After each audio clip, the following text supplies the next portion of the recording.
Maybe It'll automatically start. Physically, yeah. Very good. I'm gonna be. Yeah. Inverted shot. I mean, he had like 2,000 yards last year. Yeah. I wasn't expecting Very him to good. be insane, but I was hoping to be good again. Okay, everybody. Welcome. Today is November 25th. This is a voting session of the Borough of Westchester Planning Commission. Today, joining us is Alan Burke, Quinty Burrell, Thomas Doherty, Matt Clapp, and Jim Cherry. Are there any announcements before we get going? Other than we're still seeking candidates for vacancy on the planning commission, and if anybody's interested to send in a letter of interest to Aaron Fluke of Director of Building and Housing, that'd be great. Just if you guys are interested.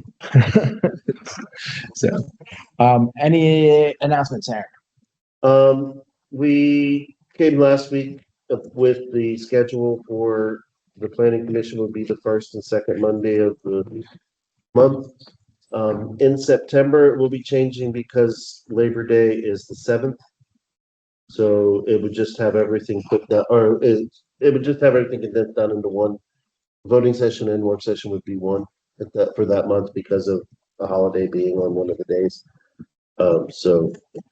And I think the other one was November because of election day. They need this room. On election day? Okay, Yeah, how they about, need this room, so you'll be moved into the council room, I believe. okay. Well, if we're still the same day and time, just a different location, that's Yeah. great. I saw October 12th also was a holiday. That wasn't one that they showed me, but Okay, all right. October 12th is Columbus Day, right? Yes. I don't think we really recognize that. Poor Christopher. Okay, He's lost. some- fair enough. Said nobody ever. All right, well, so I guess, I'm just looking to see if that was all still on our items for And the discussion. main reason for this was to make it easier on you guys so that you weren't bouncing back between Mondays and Tuesdays. Sure. And moved it to the front because unfortunately, just to give you an example, this is my 6th meeting in the last 2 weeks that started after 6, so That's great. That's gonna have to be asked awesome. to separate them a little. The only thing, since I wasn't here, I don't know if this was discussed at the working session. We already struggle with late document postings, and now we're going to be meeting on Mondays when historically documents get posted on Mondays, and we had at least until Tuesday evening. That is changing. So There's gonna be a new policy in the office, and this is going on for pretty much everyone because you're not the only people that have struggled with document postings. What's going to happen is everything has to be in and ready to go by Thursday, the week before, at the end of business. And then it'll be uploaded Friday at 12 o'clock. If it is in after Thursday at 4 p.m., we won't be able to get it up onto the screen, but we will be willing to print it out and bring it as handouts to everyone here. And that's the policy that's going across for all the departments, smart growth, all of them. Not just mine, but parking, ACT, all the other meetings. We aren't even the worst culprit. and that's consistent with what our planning commission rules already say. So great. That'd be great. Basically, We'll see. we had a staff meeting today say, thou shalt. Excellent.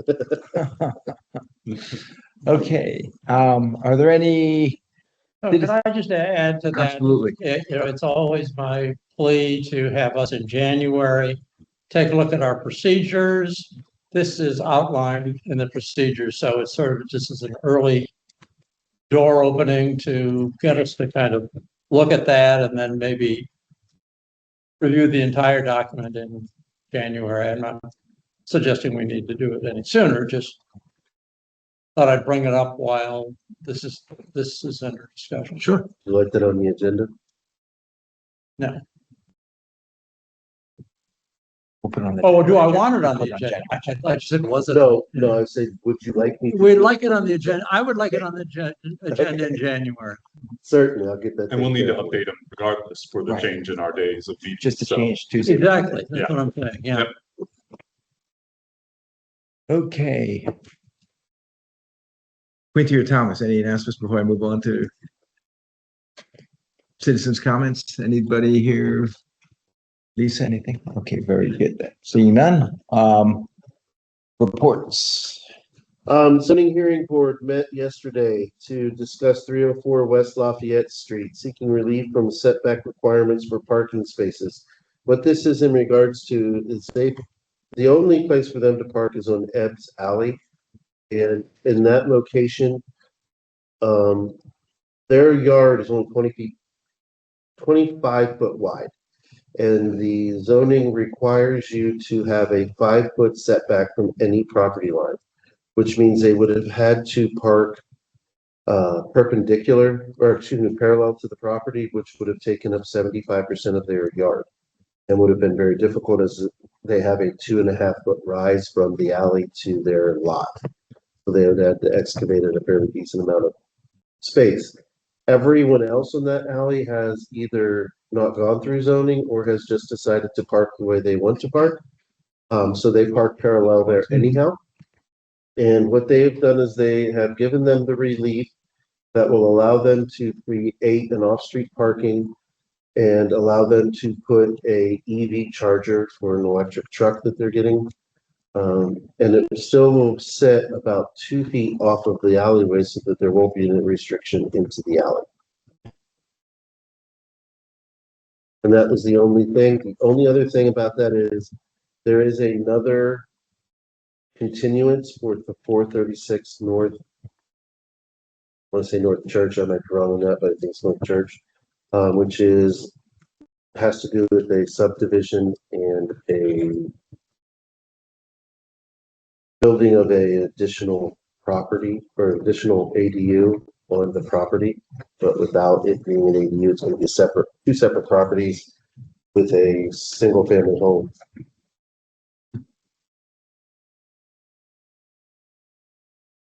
Quick comment about this one.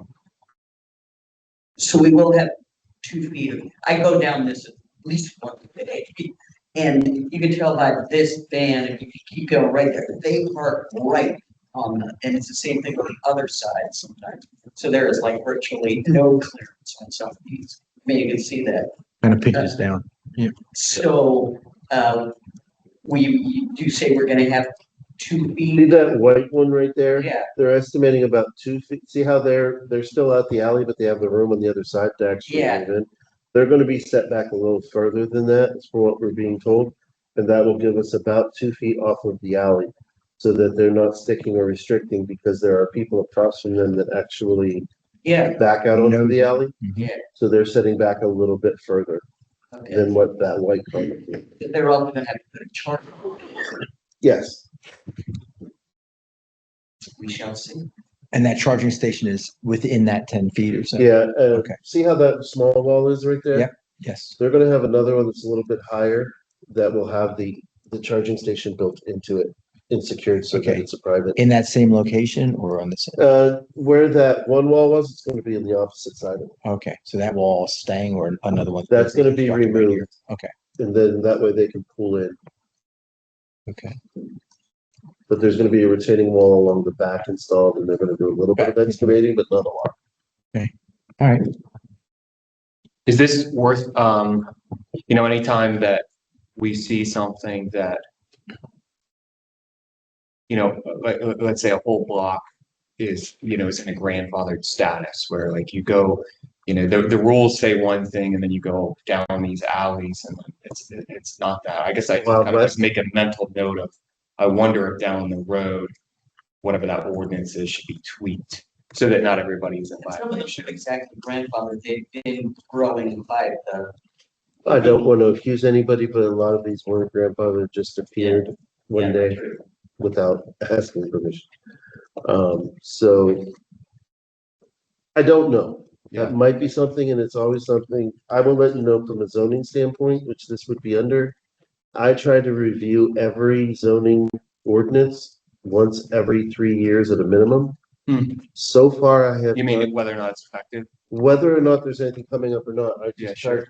I want to be, To I like do what's first. called a health checklist on Yeah. it. to see whether or not it's actually still pertinent to what we're talking about. Oh, my goodness, that's great. Yeah. Because if you let them get too far out of That's crazy. scale, it's Yeah. hard to get it back in. That's right. It's easier to make small tweaks and amendments. Sure. So if you notice with smart growth, pretty much every smart growth I've come up with one or two, like the last meeting at smart growth, we had 3 zoning ordinance, the parking or the alleyway curbs, the TC, the town center, stuff that you guys did with the setbacks and the, universal, the change in use that we did to help with the 410 property. Oh, the unified residential. Yeah, I couldn't think of Oh, it. yeah, yeah, Thank you sure, very sure, much. And we're doing one this month with a sign. Oh, um, great. In Okay. town center, and there'll be a couple more, but we're holding off right now. We have about 3 or 4 that we're processing through. But Kristen has gotten a little backed up, so we're kind of taking a break. Yeah, yeah. Thanks. Sure. Thomas, is there anything from Harb? Nope, not this month. Okay, very good. All right, old business, not on here, was on the agenda, but we have, last month's, I guess it's October's, meeting minutes. Has everybody reviewed those and we're good? I would like to make a motion to approve those meeting minutes. So I made a couple of suggestions to Matt and I don't know if you said, we did a little back and forth today. Maybe I missed the last one, but the change that Matt had in mind, I don't think was reflected on what came up on the Okay, borough site. And I, Wasn't a dramatic difference, but I just sort of clarified. yeah, The main difference being, maybe we could just do this to clear it up. Mhm.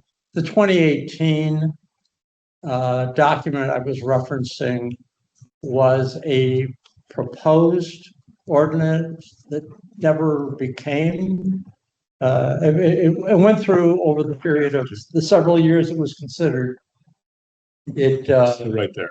it transitioned to a almost unrecognizable. Okay, But the point of it, the statement about containment did survive all of those iterations and is reflected in the final document. I just didn't want the minutes to reflect that I was suggesting that this was actually the final proposed document because it wasn't. Right, so all I did was 2018 agreement was 2018 proposed ordinance, both at the top and in the middle of that paragraph. And then I included a statement that said the exclusion of the PUC of the College Arms was ultimately included in the final 2021 ordinance that was approved by Borough Council. Yeah. So I'm fine with the language that Matt did. I'm just saying it didn't, for some reason, come up in the final.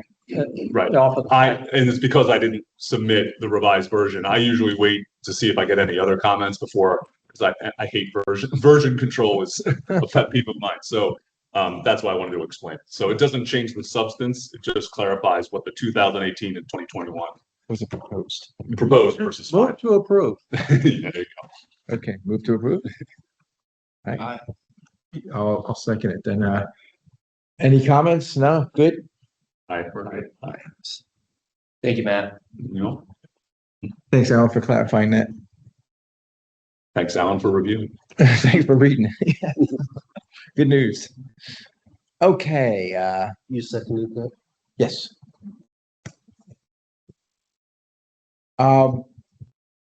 Next up, old business, 615, 617 South Walnut Street. Ted and Rich, you want to come on up?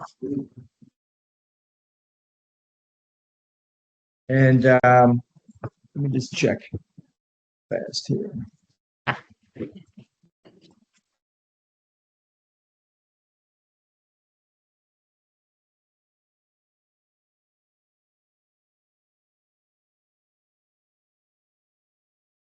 Not sure we got Yeah, that. if you scroll up, yeah, right there. Well, yeah, up. That guy. Got it. Very good. Hey, good news. All right. So let me just download this so we can get it going.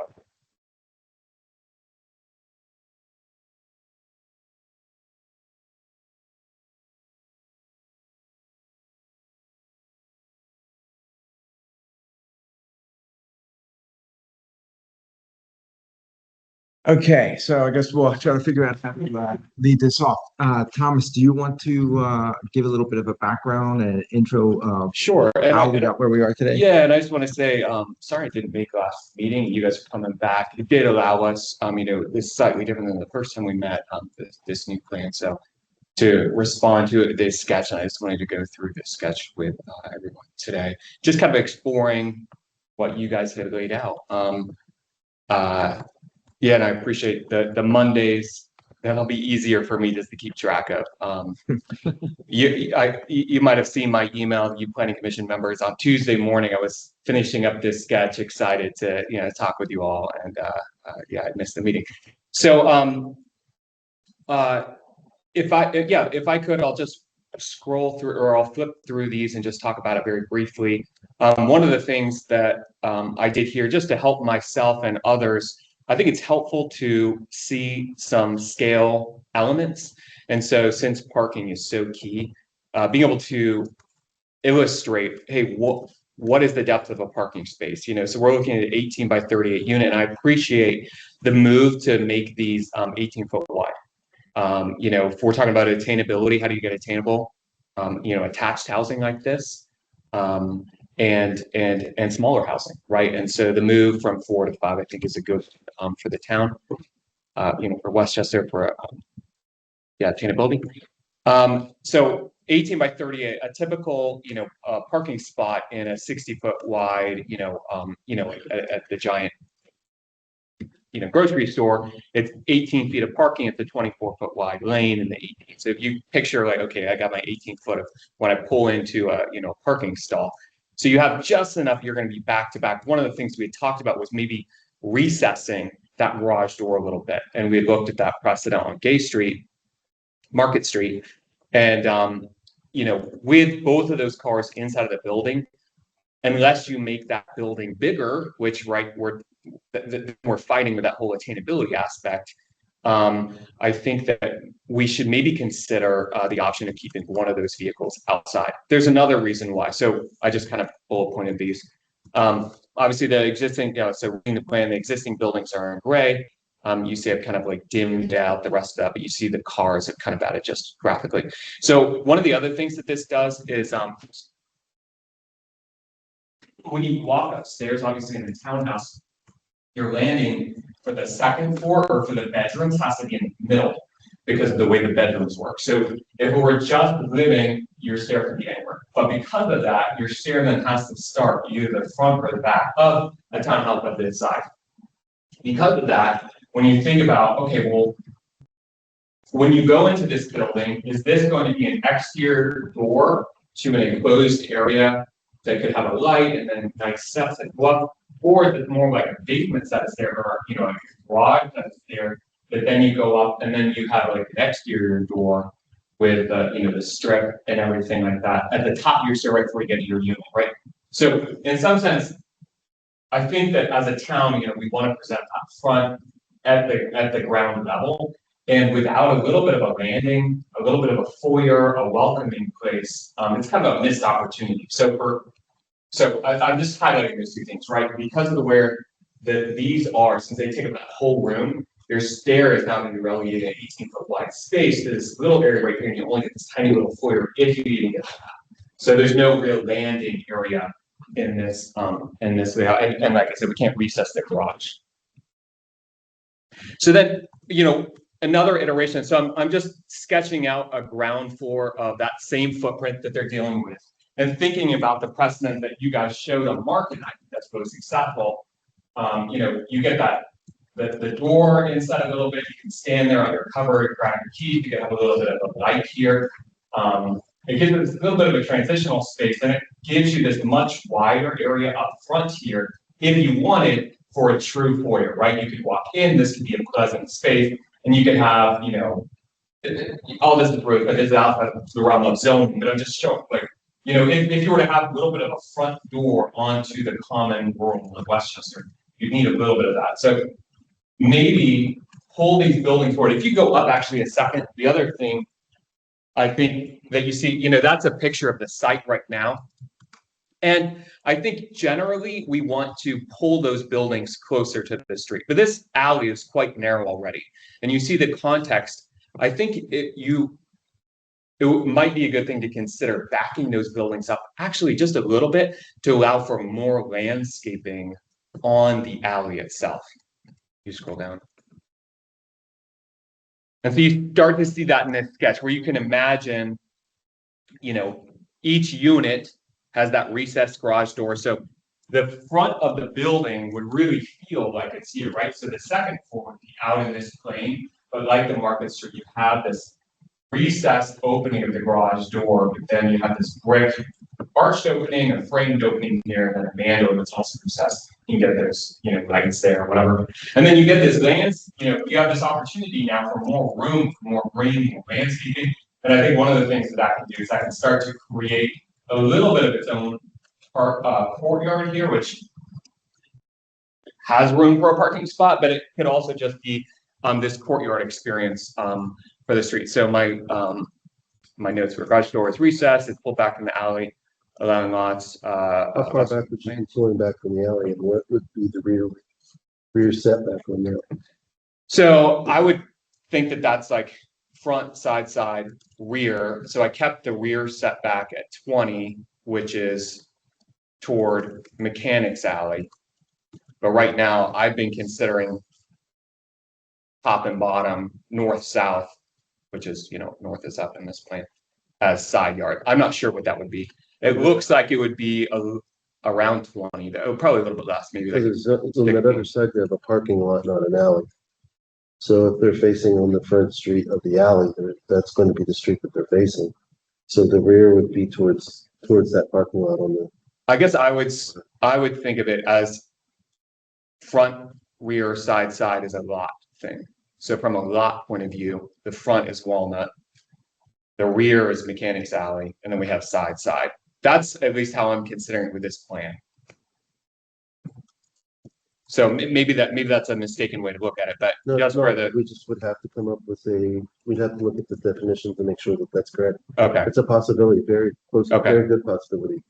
Because if you take it from a standpoint of a lot, then because I think there's two lots here, correct? Right, yes. okay, So the upper lot is the one that would actually be the corner property, but if you Okay. join them together, then you would have both of them being the corner property, so you would have Walnut, then you would have that whatever that alley is there, Willow, Willow. Yep. And then that would put those two as being your fronts, and you'd have to determine whether or not that's gonna be the side or that's gonna be the side. I see, You have to pick one of the two.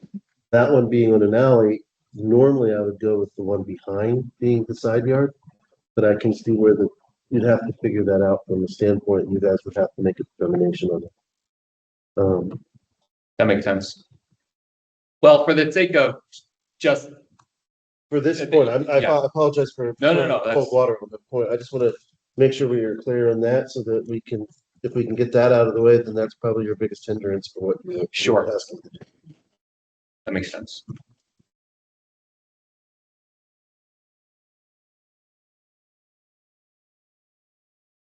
I also have a question.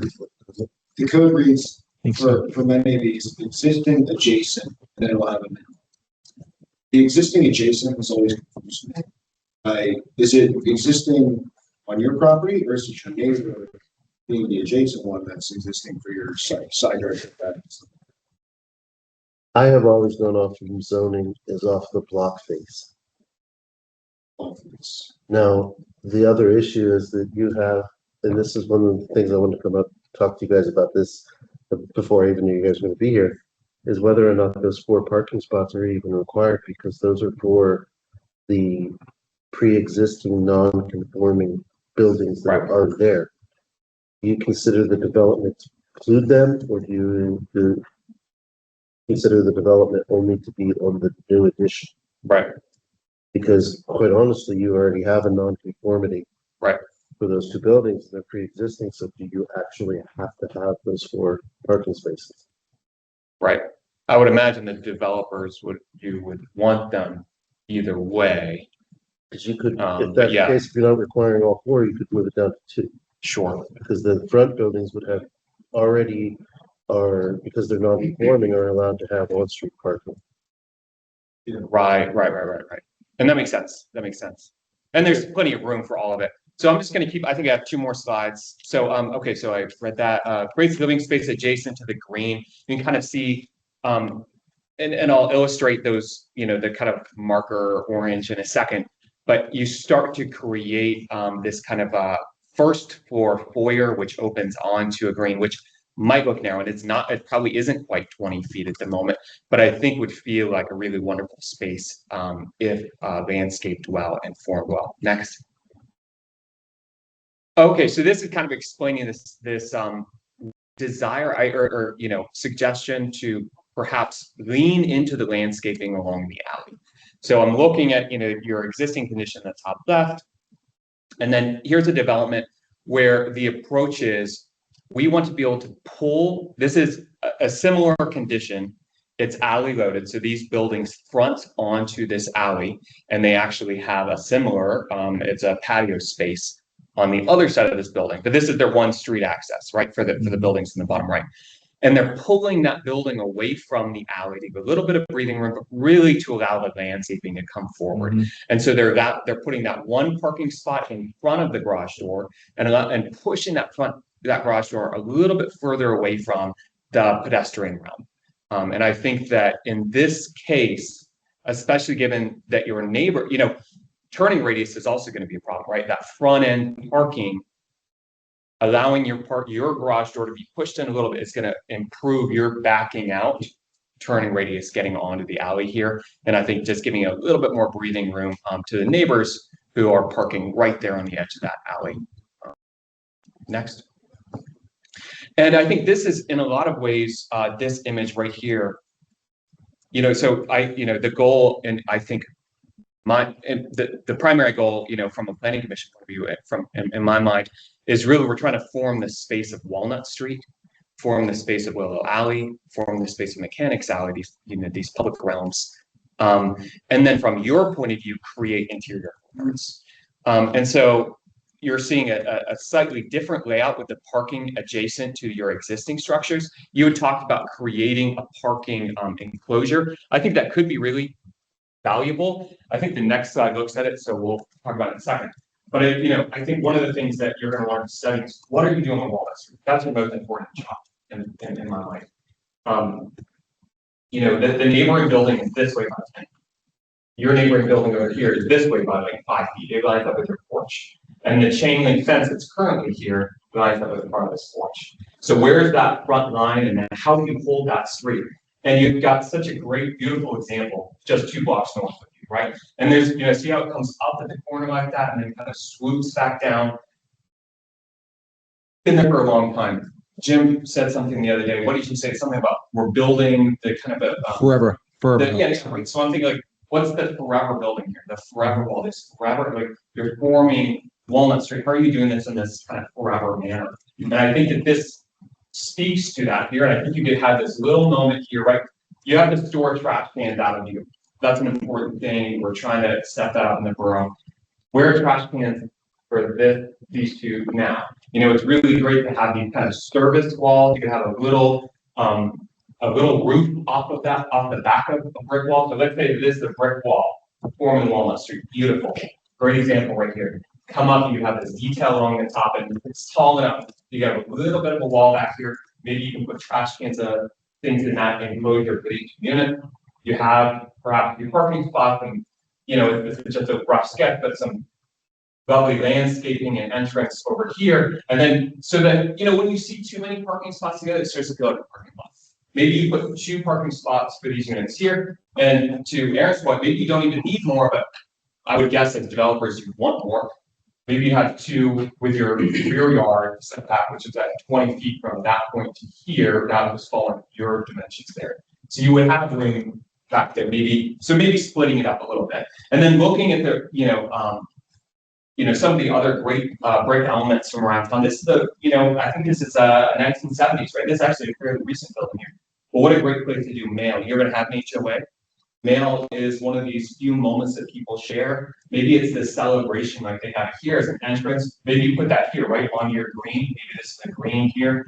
And as you're coming down Walnut Street, these residents have this opportunity to come and go either from here or from here. And you have this shared moment, perhaps as a mailroom. Maybe you do this version, right? This is right there, right down the street from St. Agnes on Gay Street. And maybe you have that arched opening here, maybe here, you see where I'm starting, you know, in some sense, I think almost the most important thing is this brick wall on the back, right? Really forming the space of these different areas. You know, perhaps a little bit of a brick corner here, and, you know, very likely Public Works is gonna ask you to pull that in. So great, you know, pull that in 10 feet or 5 feet or whatever that is. But I think holding the corners of these public realms with brick is, it's from an attainability point of view, it's really not so expensive. It's not going to add much to the overall cost. And I think those kind of guarantees, at least from my point of view, would make a huge difference to planning commission, the city in general, knowing that, hey, this development's coming in, we're adding more people, and that's great, more neighbors, but there's also a cost to that. But if we know that it's done in this kind of forever beautiful manner, I think that's a great commitment to these different. I think there's maybe one more slide.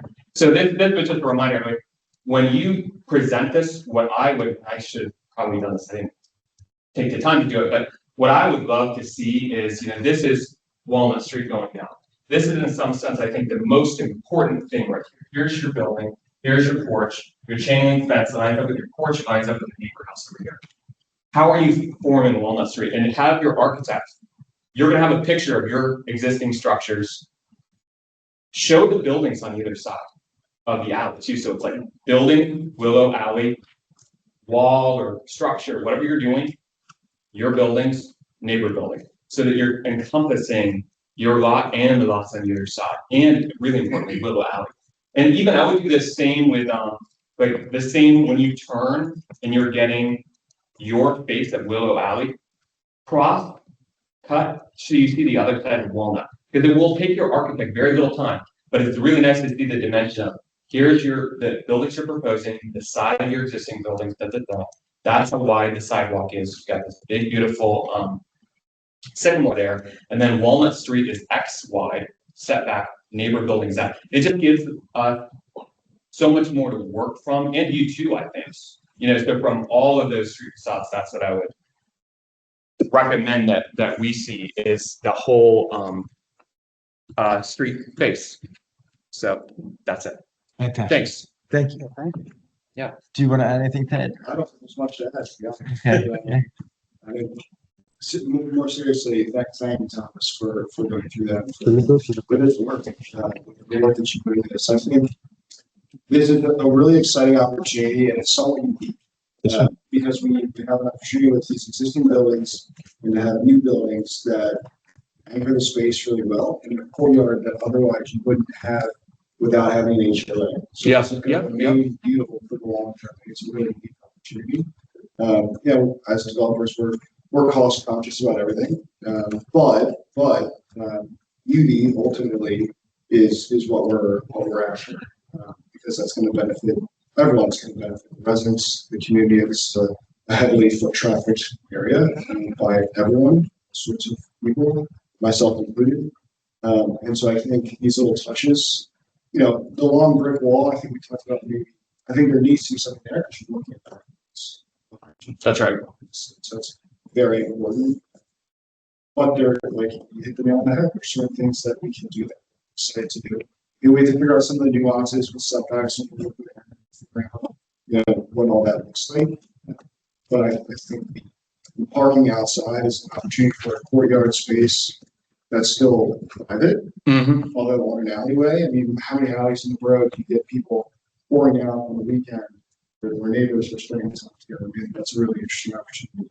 And I would love to, and I know I keep talking, but when I was sketching, what I was picturing is, you know, like the example that I showed, I don't know if it says it very clearly, but here's your blacktop.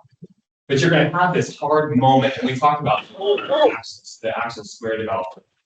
That's fine. I guess what I want to point out here is look at the different materials. You have pavers, different kind of pavers, gravel, landscaping, wood chips. So if you go up for a second, Up and I'm sorry, just other down. other, My kids said. The other, Up, up. other up. Yeah, right. You can picture Belgian block. That's only 18 feet wide per unit, right? 18-foot wide Belgian block. Maybe Belgian isn't even that far, but then maybe this one is gravel, maybe this one's brick, maybe this one is a different kind of paper, but you can add this rich texture and variance within a narrow spectrum. And I think that's where we find so much beauty in Westchester. It's the same, except for there's a lot of variety in the narrows and in that narrow spectrum. And like that example, like there would be room for garden beds in there, right? Like this parking spot, if it's 18, you've got like 3 or 4 feet that you can play with for garden beds and stuff in there. just if you go back to the zoning, not back, you can leave it where, that's fine. If you count this as the rear yard, because the way it reads in the zoning is that when it's sitting in a corner like this, then those become front yards. And then one or the other becomes the rear yard and the side yard. It doesn't specifically say which you have to do that. So zoning officer, if I'm looking at this, I really would not consider a rear yard to be off of a alley in this case. Because if you're looking at these here, I would normally think this would be the rear yard. However, if you take it from a lot standpoint, then this can't be a rear. Right. So you have to be this is the rear yard. But I can see if you look at it, it's a lot, this becomes a side yard, which takes your setback from 20 feet down to a minimum of 10 feet. So that allows for that pullback here, because I think this was 21 feet originally. Yeah, and I definitely, I moved it down. Go back, that one, so it would be close enough, I think, to get to where you need to be. Because this, if you put that one here, that 10 foot is on the main building. This is an accessory structure, which means that goes down to 5 feet. So. Oh, yeah, right. I would like to publicly say to the developers, I think that a deck would be detrimental. Well, If I were you, I would it put was in the it, original drawing. and I see that now, and I deleted it because I didn't like it. But I would say do a rooftop deck if I were you, or maybe like one of the units gets the side on mechanics or alley or something with that same argument. But I would think that you're going to end up with a much more pleasing space if you have a wall to your south and then building doors to the north and then And if you had a deck, it would be a tuck-in or something, a little. if you want. But I do think that wall is extremely important. And so the ability to get that in there and how important that is, Someone else mentioned that thing. they're finding that space and I mean, that really contains a really nice outdoor. And I think one of the pieces in the urban areas is connection to ground and connection to the community and to each other. I think the deck separates you. I think you're just up sitting on the deck. That's a little more of a suburban approach where you're just viewing out over it. I think the idea and the opportunity for the families or the individuals that living in here to be able to connect with each other, but still have a sense of privacy and security and a space that's their own. It's a great connection. These arches and that Thomas had pointed to previously, how important they are along a streetscape as an element. And they're the kind of elements just like these that become extremely memorable and for people walking in and around. So I think I like the right sizing of the units down to the 1,700 square feet. I like from the ability to get them a little more attainable. And but the opportunities here are fantastic. So where do you guys love these walls? I'm sorry, say again? Where do you love these walls? Well, there's a wall proposed to the south side of this property. If you go to Google Earth and we look at this So we're property, talking that corner right there, sorry, go back. that's all right. Let me just get you to the property. All right. This is the property. Right, This is the neighbor. right. We're proposing a wall screening the Well, forming parking. space, I mean, Yeah. like any traditional town, Mhm. including our own. Are you doing it will at be the small. course as well? Yeah, I think what's, again, from a sketch perspective and a concept perspective, I think the idea is to contain or to hold or to turn a corner or to create on the interior side of it, a space or a place. The interior is great. Right. That you're showing right there, I live around the Well- corner from that, that's on the right, the left side there. This On Church Street, or, Sure. Sure. it seems very cut off from the neighborhood. Sure. I mean, it's very Okay. good for the internal. Mhm. Yeah. But the outside, it's like a barrier, it's like you're separated from the Sure. rest of it. And I think, So you have, I think that, you're forming space on the street. I mean, that's what that bottom right-hand image is, just 2 blocks north of Right Walnut, here. right? You're creating this courtyard, but you're also forming the street. yeah, what I, just to push back a little bit, Lisa, on that one is, it's not a wall along this alley, that's open. There is a small amount of it here that's really defining some type of an entrance back into a more private space that's really those homeowners' space. So it kind of creates both an Yeah, entryway and a beach deck. This does multiple things. It holds the street line. It also creates an opportunity to screen these cars from Walnut. So I think it maintains and keeps a clean presentation from Walnut and turns that corner again.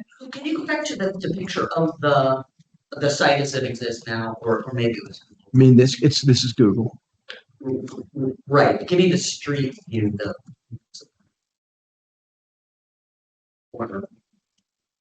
Sorry, took the long way. Yeah. Oh, okay, so you're talking right there on that left. So see where this chain link fence 100%. is? So get rid of the green space. Well, no, I it's- would think form, I mean, it's up to, from a design point of view, 100%. Yeah, I mean, think about like right next to like Marshall Square Park, that beautiful wall. Think about the corner one that I'm showing right there. I've never been in that, that's just what I'm telling Yeah. you. I think just again, as a sketch and a concept, the Yeah, idea yeah. is to hold, And beauty's in the eye of the beholder. sure. I like green. You like walls.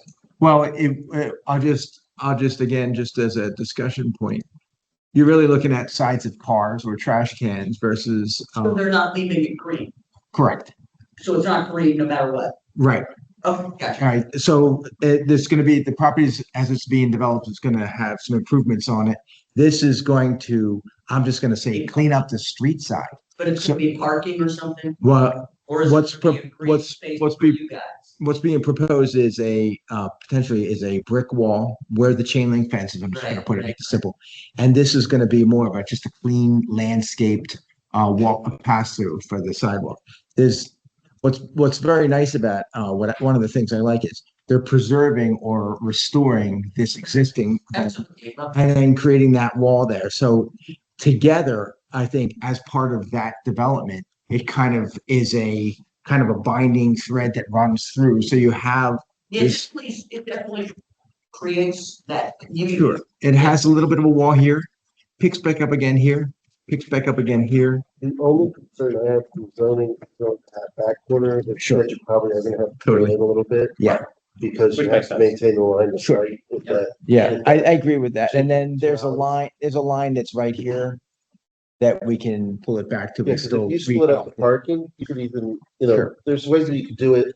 And still maintain the line of sight. But Sure. keep in mind that the line of sight from that. But I just, so I hear what you're saying, and so I just want like 2 seconds to respond. 100% wholeheartedly, what I say, yes, I think a brick wall there would be beautiful, and I think it actually would improve on the existing situation. That if you start looking for the beautiful streets of our town, of other towns, if you start looking at Society Hill when you walk through there, when you look through the beautiful, your on the existing situation, that if you start looking for the beautiful streets of our town, of other towns, if you start looking at Society Hill when you walk through there, when you look through the beautiful, your favorite streets in our town, you'll start to realize, I would argue, that walls are a key piece of forming towns. and forming villages. And when you end up in a more dense situation, it's all buildings fronting these spaces.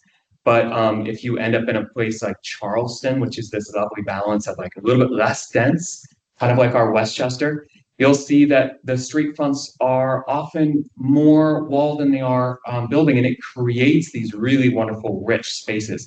These walls are not walls as in like barriers. These are the walls of a room. Let's just get rid of that wall. Let's just get rid of that wall. Now I'm just looking out at, the lights and the parking, whatever else is over there.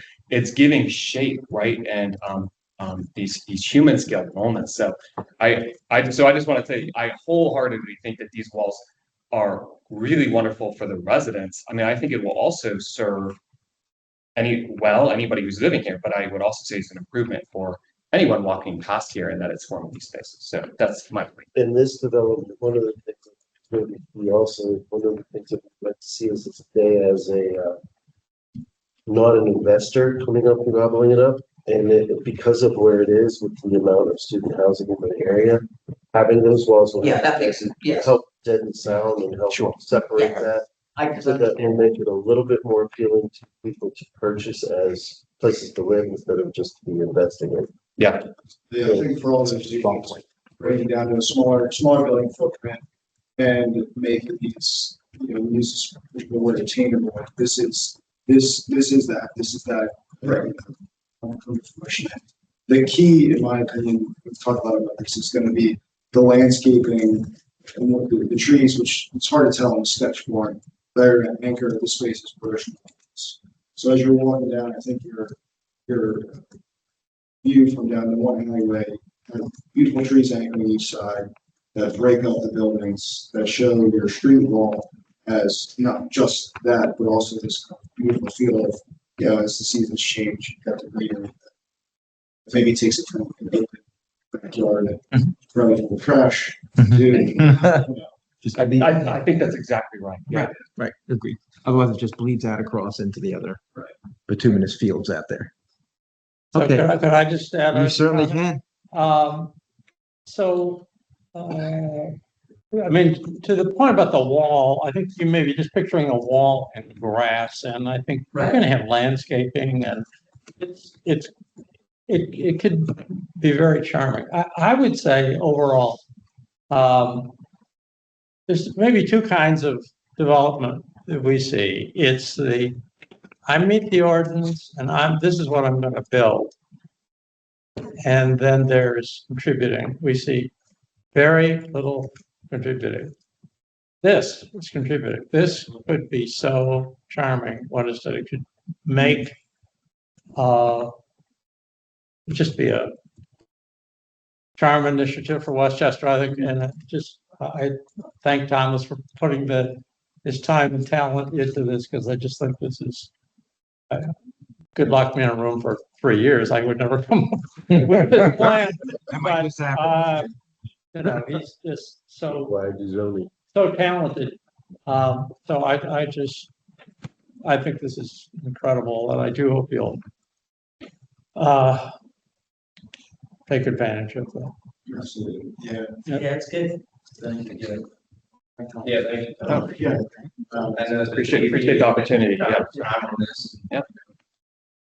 To the point about zoning, I think it's a really good one.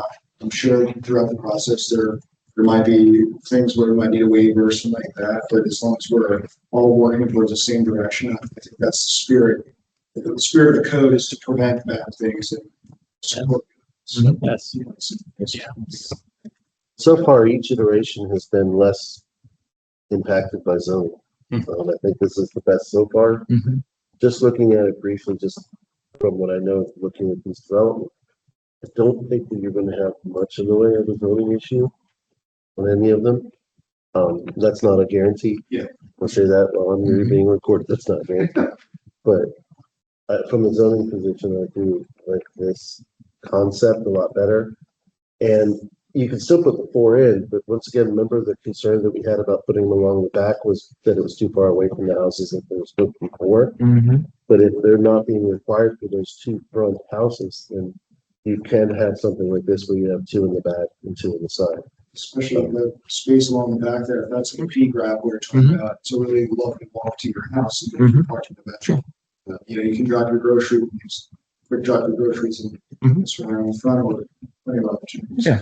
Because each side can have their own car, I mean, one car each and then one car each. It's better than having to hunt for your car somewhere. There is a big parking lot next door. Quite a few, yeah. So, but I do very much appreciate you making an effort to kind Yeah, of thank listen you. and integrate into an approach. I think from a sketch plan standpoint, I think it's a great opportunity. You have invested a lot of time into engineering and getting too far down the road. So I hopefully when next time we see you, it's your architect kind of leads the way and we see this further develop. Eliminate it. It's the word we want to start next. Mhm. Eliminate. Matt, do you have that? I don't think that, I love it. Quinty? Nothing. I mean, thank you. Yeah. Yeah. Very good. And I'll email you this PDF. That'd be great. Yeah. We'll trademark it. No, no, no. Yeah, you guys should just copies exactly. Yeah, quite a more here. Fantastic. Yeah, oh, it's really thoughtful. I mean, creating that wall with the roof, figuring out spaces to hide trash cans, such a great idea. Something Yeah. Mhm, completely slipped my mind, right? mhm, But you see them in the backyard when you walk by there. mhm. I'd rather not see some blue They're bins. not. This will clean it up nicely. That's already changed. New sheriff in town. Very good. Well, thank you so much. No, we're good. All right. Thanks, guys. Why we're Have a here. great Thanksgiving. Happy Thanksgiving to you. Thank you so much.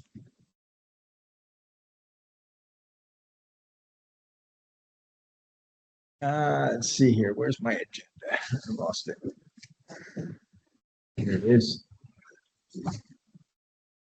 Okay, 210, 214 West Washington Street. This is a final review. It's part of, it was item 10. That we review the proposed, there's the art. Sorry, let me get this open. That we review the elevations and take a final look through those. And then we Could we will, start with Matt and hear his take on the height? we can start with Matt and here's take on height. We're gonna, there's nobody here presenting this, so I'm assuming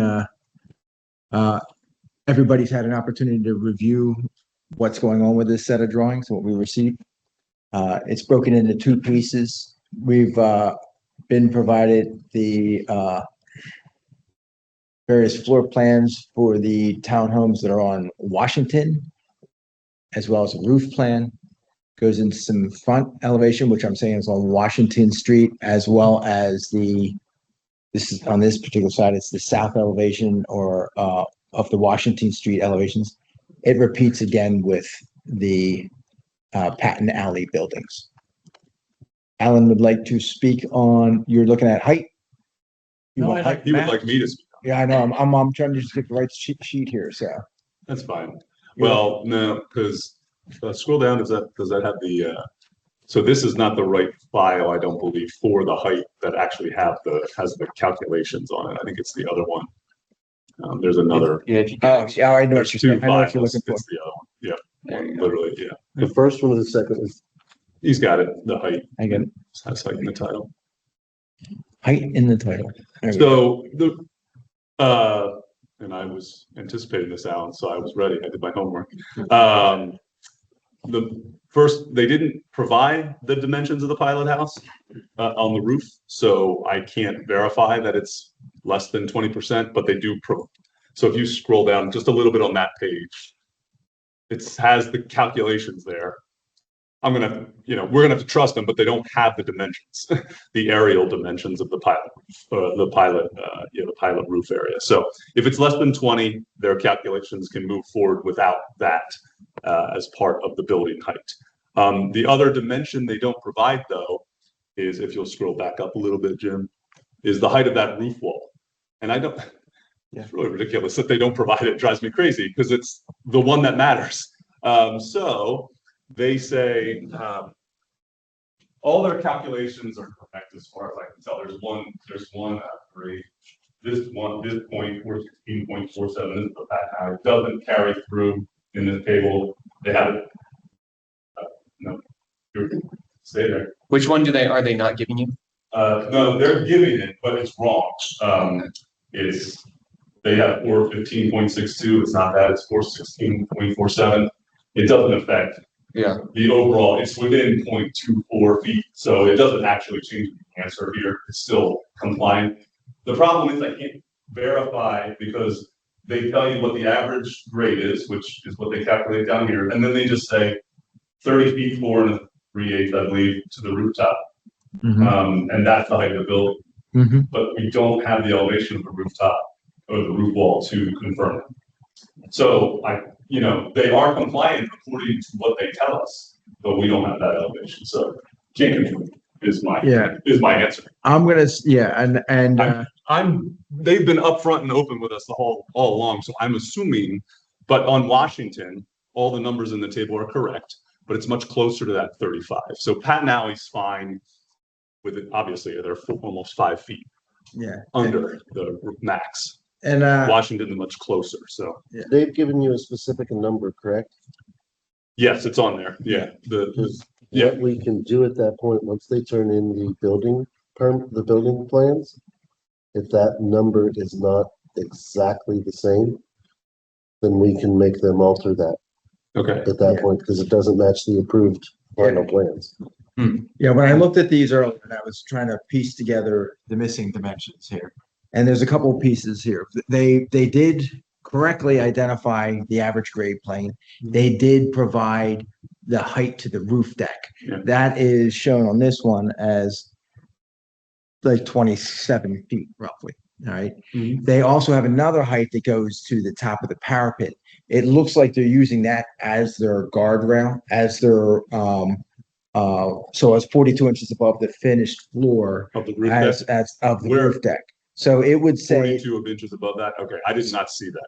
well, that's what I'm saying is what it's required to be in that Okay. range. So then when you get above that, we're looking at a pilot house and a screen wall. Mhm. I look at those as roof appurtenances. He's got two dimensions on there. One's 14.5% and the other one's about 17.5%, depending on whether you're on the 2-bedroom unit or a 3-bedroom unit. Because obviously when you're on the 2-bedroom unit, the unit's only 18 feet wide, so it's got a higher percentage of it. It's actually, they may have accidentally left it on the wrong layer. I'll just show it here. If we zoom in real fast. Sometimes this happens in AutoCAD or whoever. Yeah, They left it right here at the 17.6%. Well, in their calc, they did an overall, the total Right. pilot houses Sure, as a percentage of the total roofs. sure. Um, And so what I'm looking at that and then and the elevations as well, those screen walls happen on there's a wall, there's a wall, there's a wall. Mhm. And then so the pilot house is here with the door coming out and then the privacy wall between the roof decks.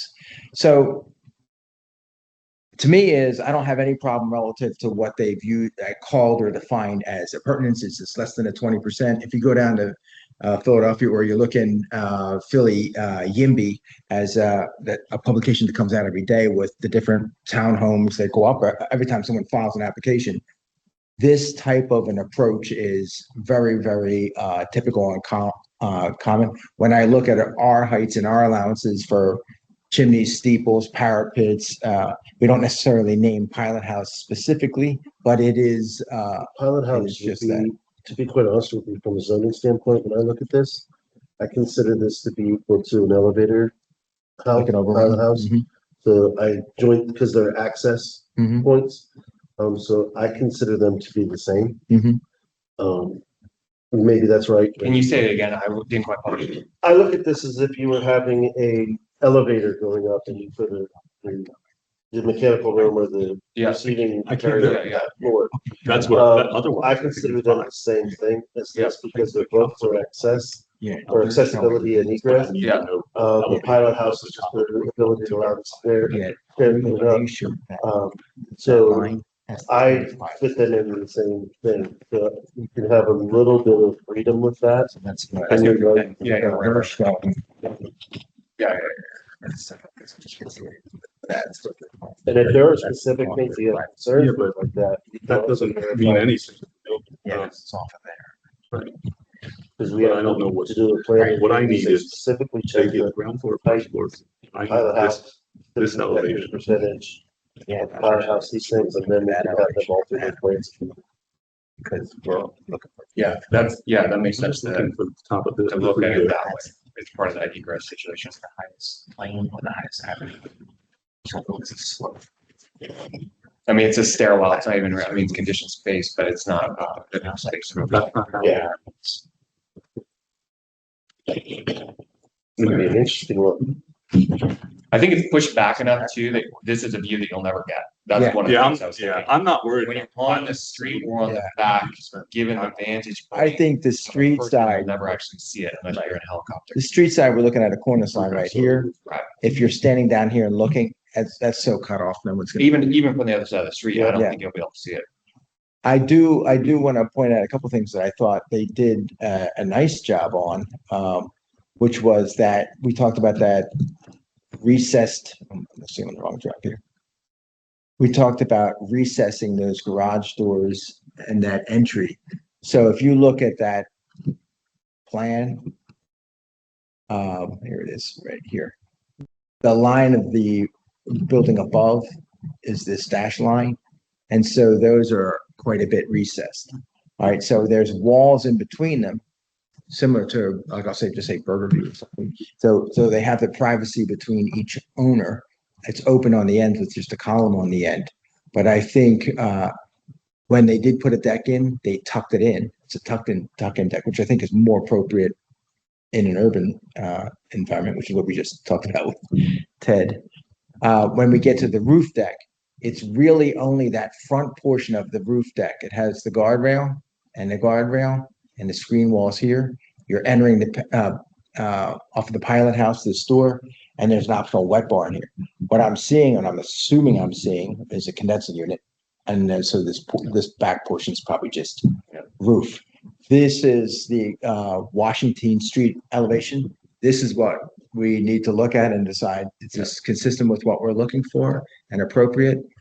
Actually, 3 dimensions, all 4 sides of the building are to be looking at, and that's what they're looking for. So, I'm sorry to have started this thing off, throwing you a curve, asking about the height. I just thought that was important to get resolved, but if you could just, give us some, orientation here. So this is listed as the final plan. We've already approved this. It's already gone to Borough Council. It's already gone to the zoning hearing board.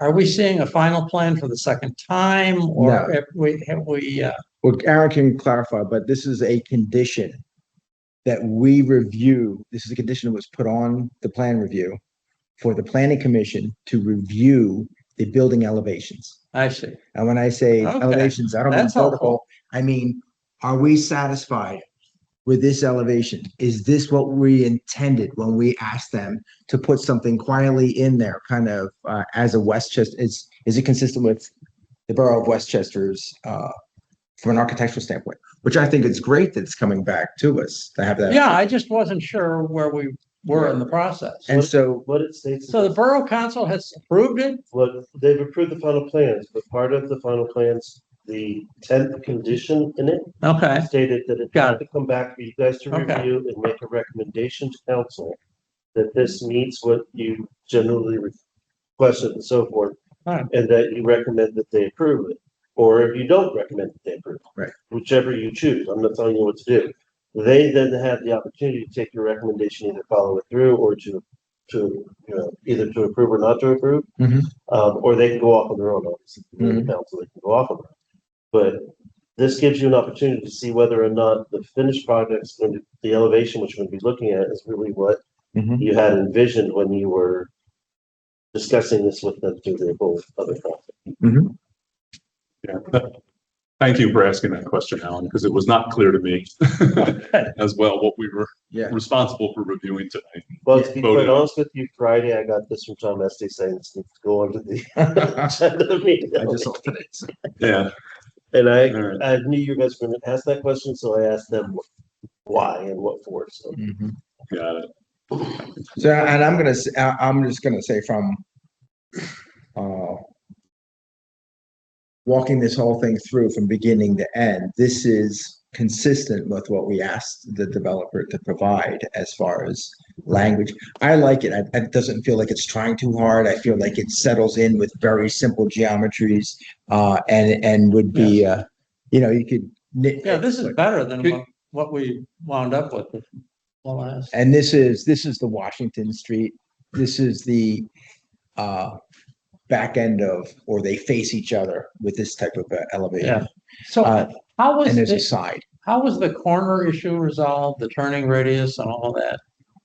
Yeah. That's the building where we had that Yes. whole fire truck will never get around Sure, there. that was reduced to the 10 foot, which is much more appropriate. It was reduced to a mountable curb. Okay. So that allows both the sidewalk to go into that corner. It's much more, the scale of it's much more appropriate. And the other question I had was streetlights. One of the conditions of our approval was that they include a waiver from the requirement for streetlights, or they install streetlights on Washington and Patton per the code. So that was the other condition of our approval. If you so choose, you can put that into your agreement. Okay, well, so we never saw a set of plans that had the 10-foot curb radius, just like we never saw a plan that had the streetlights. So this is why I think Alan shares my confusion. So that's why I I'm, thought that there I was. think they were back in here, but I'm not sure. if and maybe I missed it. There might have been a I couple don't know. people missing when they were back here. That's So possible.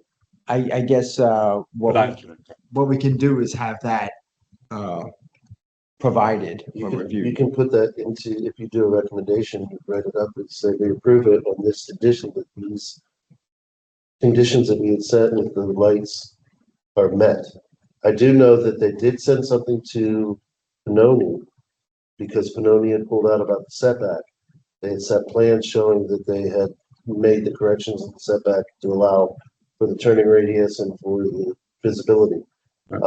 But once again, I apologize, I came into this towards the very end of it, and I did not know of any of the stuff going on before.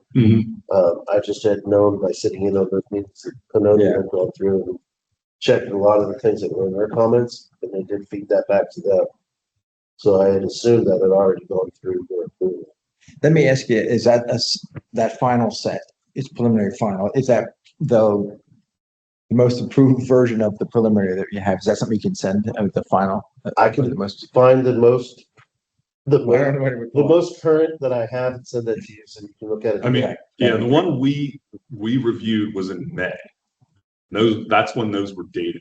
Fine. There were some redone, I know. I'm sure there were, but I never saw them. I shouldn't say we never saw them. I never saw them because I was looking through my files wondering, why were these conditions met? I Well, couldn't and find it. I gotta tell you, my problem is I went through Smart Growth and Borough Council and watched other presentations, so I don't want to conflate which meetings were which, but they did in fact pick up everything that we had asked them to. I don't know if you remember, Lisa, but we don't want to go on the record for it, but it's, we can ask for that final set, and which is what I just did, and then we'll get that submitted. But So could I just make one observation regarding what Matt was talking about with the streetlights? In my opinion, one of the most charming streets in Westchester is if you just go down Church Street toward the university, and you've got all those little homes with their porches, with their lights on, and it is just, it's the heart of what Westchester is all about, and you don't really notice much in the way of streetlights. There are lights here. If we could somehow make sure those things are strong enough and on all the time, I don't know if you need street lights. No, I don't think we all came to a consensus that it was required. I think it just needed to acknowledge that that is a requirement in the code, Right. and that they therefore need a waiver. Because I agree. I think having those street light or those house lights is likely sufficient. I think there are actually some municipalities in Pennsylvania, don't hold me to this, that in order to avoid the cost of streetlights, require the merchants to keep their lights on all the time, and that lights the streets, Oh, and it's such a traditional thing. I mean, like I already mentioned Society Hill, but like that area of Philly, the public lights are on buildings. Yeah. Like walk the Muse of London, you know, go to like a Boston, or like any, like the most photographed street is actually half garden wall. It's a wall on one side, it's a garden wall. But the street lights are fastened to the buildings themselves. And Yeah. I think one of the points that we made here is that this street is overlit. Well, we were trying to get rid of. We were those trying to get rid of photo those, lights. yeah. Right. And So maybe, it's not maybe, even about light and safety. It's about like, where are we moving forward? Because there's an obligation of the developer to add that light. We would love to go that direction. And then it would be on the borough side to, Yeah. you know, because there's one here, there's one here. I think that with the that's spider web of wires that are used. Yeah. beautiful. Ugh, I hate it. They don't render those. One note for the corner of the app, yeah, right there. They have a light on the building itself that shines into that. Yeah, right there is a Right there? very strong light. Yeah, that's going away. Yeah. That, They're taking a building with, Enjoy it while it's. yeah. that problem can be That's not fixed. very well lit. Right, even though the Cobra light's right there. Alan, if this helps, I just put, Scott, I am sitting with the planning commission. They do not remember seeing the plan showing the streetlights that were required and what was done to help the turning radius and sight view at corners. Could you send me the latest plans that were reviewed so I can share? And I'm gonna send that to him right now. Well, and I don't know that his plans should or shouldn't include streetlights. We just, it has to include a waiver. Yeah, just That's fine. I'll, But yeah, but at that's. the worst, I'll get him to say, what the heck? Yeah, are you yeah, talking yeah, about, blah, yeah, blah, yeah, absolutely. Yeah. blah. But I don't Let's not want wordsmith. to, I don't want to forget it, so I just figured I'd send it right now and get it. No, you're right. It's Help requirement that. take care of that. Yeah. And I think, just again, as I point this out, Thomas mentioned it quickly, but this kind of a mess is not doing anything for it's unbelievable. That's the historic that's why- farm of Westchester. I mean, half of that's probably dead. Yeah, 2/3 of Some of it dead. will go. yeah. I'm pretty sure, that stuff is, Yeah. you know, Comp plan talks about it. we're gonna. Ooh, I would love to get that cleaned up. Yep. So, I guess the thing is, let's just speak, quickly about the elevations of the building. Alan, you want to make a comment relative to how it looks, visually? I mean. Well, I think aesthetics. it's an improvement from what we saw the last time, and so I mean, I don't have a big. I do have a couple minutes. I'd love to jump in there if we could. Okay. Here, Thomas. Yeah, so one of the things that, you know, that we're looking at there is, you know, that upper cast stone cornice detail on the left and right, that could get clunky real fast. You see that at the, like on the name of the building, but we've seen a lot of those clunky details go up in the borough. On the center, they have this planar detail, which is actually much more traditional. If you look at the Georgians left and right, they'll step out at the top for a little bit of a cornice, but they'll do it with bricks, and they'll probably do a half inch, 3/4 inch. So in the end, you're dealing with like, you know, 2 inches or something of step out. So if we were allowed to make little notes for them, one note that we might make, or I would make, is it's unclear what those black lines are, but if that's going to be a chunky cast stone detail, that's pretty big. Doing something closer to what's in the center is going to be more in keeping with the neighboring buildings. And then if you zoom out for a second, they've got those soldier course headers at the top line there, and then they do arches at the second, and then they do the soldier course headers on the ground floor. You know, ground floors are often separate, and in this case, it makes sense, right? It's parking in the back, it's this lower podium level, and they even have that band, right? They're kind of like separating. Here's this lower level, and they go up. If you look at the neighboring building, like, I know maybe I should be doing that here. I have my thing open too, but if we look at the neighboring building, usually you see arches top and bottom. You're not going to see a mix on your second and third floor, and that's only 2 stories. But you know, since they've already expressed that Well, it's often cheaper to do right the header course, right? The soldier coursing and not the arch. But if they're already going to be paying for that, they already have somebody that can do that for the second floor. I think we could make a suggestion that they consider doing that and being consistent for that third floor row too. So if you're going to do arches in your second, going ahead and doing that in that third, it's going to be more consistent. And then the little balcony stoops on the second floor, you know, you don't see them in planar in the elevation, right? It's unclear. Either Well, they have, You see them in just a little bit in the plan. They're very shallow. okay. I wonder if we could, you know, where else do we find those? There's one at the corner of Right, Yay right here. Yeah. Yeah, so they're just kind of tacked on. It's just a railing. That's it. I mean, that gives the opportunity for those To open up doors to those big open up. doors. And I guess that, yeah. Okay. Yep. I won't say anything then. I mean, I think it's unfortunate, but you know. And then on the side, you know, Matt, I remember Matt, you said, hey, we need to have this brick wrap the sides. Yep. And I appreciate that at least put it on the corner, but like, you know, they didn't have it. You know, the rear facade, I feel like that's all done. Yeah. That's their own in courtyard, so I'm not even gonna look at it. But these, you know, they break, and you do have the balcony. So then how do you treat the balcony if you're gonna do brick? And I kind of get the header thing that they're doing there. The balcony's kind of in its own world, but and we're trying to balance, obviously, you know, the attainability aspect, but it is a big side of this, a big facade that's now party board, not brick. And so that would be a real win. And you see, like, if this is gonna be that big chunky cast stone thing, they're probably gonna save money by eliminating it. I think we can lean on them to say, hey, what if you take that brick up and then pull it out a few times? That might be a little more appropriate. Yeah, it's unfortunate they did not identify the materials. When I look on the side with the hardy or the cement board siding, it would seem to me that it's probably more like an AZAC or Boral or a wood, a painted wood as opposed to but that's how I would read it. As opposed to, As opposed to a stone or a cast stone or something. You were saying it was a clunky from a cornice standpoint. So I was wondering, because it's so shallow off of this piece. oh, I see what you're saying. And it's, The- and the whether cornice this is is the just a Boral. painted, yeah, maybe just a painted. Well, that's pretty clunky there too. I mean, look at Chestnut Square. Look how clunky Chestnut Square is. Yeah, well, I'm not disagreeing, building. I'm not disagreeing relative to the proportions and the scale of that height and depth, but I'm just wondering if it's probably. Yeah, do you mind going to the street view of the neighbors? Let's just look what the neighbors did at the cornice line. Sure.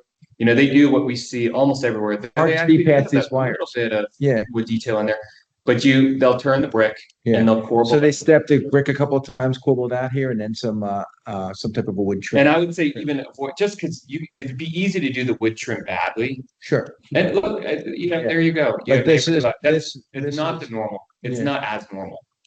And there's more room for doing it poorly if you do that. Yeah. But that is a traditional, that was like Victorian. They could do some Yeah. of that stuff. I'm not sure what's on the other side here. I know we don't want to look across the street. That's the new. Okay, not a lot of context. Well, no, I mean, There's some. and that's what's more typical is that you'll corbel out a few times. Yeah. But yeah, maybe if, they'll do it with Boral and it won't be that big cast stone. That would Yeah, be- well, that's what I was thinking, probably is. And all that stuff, that's actually, you know, obviously they had a little bit of like crown that was rotting. They wrapped aluminum around it. Yeah, That's not look too close. but I know what you're saying. There's a lot of the towns that just have simple corbelling up to I would say, you know, the street I'm on Church Street walking down where Alan just told me to walk. Yeah. And it's mostly, it's mostly, you know, It's the beautiful. Yeah. few bricks. But I do think, I feel like this one's an improvement and then not trying as hard as the previous one did. Oh, So I think this Huge kind of improvement. relaxes itself into Westchester more huge. successfully than the previous one. Yeah. And if this was in fact intended to be more of a painted wood type of a thing, then it might maybe not hit as hard, but that's all depending on It's still really big. I'm not, yeah, I don't disagree. There's a nice brick line here. Also, It's like 30 inches or something. these piers that are sitting out front, they're on this side. You don't see them on the floor down below, but let me see if they're, see, it turns out as a small pilot, they're vertical. And I appreciate that. Yeah, Yeah, I I like think that that's great. separation. Yep. And then I like how that corbels out significantly at the Right. top of the building. So that kind of adds something nice from a street. Yeah, I really, Kind of define that Yeah. vertical and reinforce that vertical. So that's why I'm choosing not to be yeah, it's hard on them for yeah. their silly balcony things. yeah. I like the plasters enough to bite my tongue on the little handrail. Sure. Well, and I gotta tell you, the railing, I don't have any idea what that is. Nah, right, Right? So it'd be nice to have some, I hope it's not PVC, as an example. right. So we just hope maybe it's like a wrought iron or a cable rail or something that's, Right. I don't know what direction they're going. Right.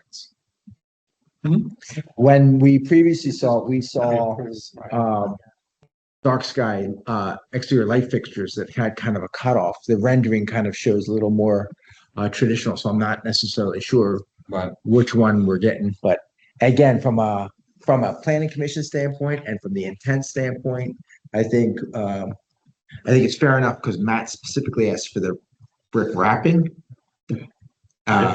Whether or not we want to look at that, at least on that one alley side Right. on Washington here, this end of the building where it's a Right. little more I mean, visible. naturally, you're going to run into this situation where Sure. we asked for this recessed garage. We asked for the recessed garage. They recessed the balcony in there. I think that's the right move. Mhm. You don't want the weight of that brick over that balcony. That's the problem. Right. Yeah. So then do you take the plaster? Do you move that plaster back? Do you just recess that and you carry do you add a second plaster and then you have wood over that balcony? Right. Maybe that's the right move. Yeah, because if you're looking at spots to maybe end it, Well, and- you and have to reduce end it that. there where we need to teach these guys how to use shadows because it's so hard to read these no shadows. But obviously, like we're looking through, this is 20 feet down. This is way beyond, It's- and this is halfway beyond. So that we're seeing. Yeah. We don't want the weight of brick over top of that, right? So you have a second plaster going up here, cutting that off, and then having that be a little bit of weight. You know, I think that would definitely be an improvement and closer, more in keeping with what we had asked for. Yeah. And also the same thing, these walls, they're gonna be, no one's gonna really see them from the grade. Yeah, those are so. And this will get all landscaped to the right face of it, so.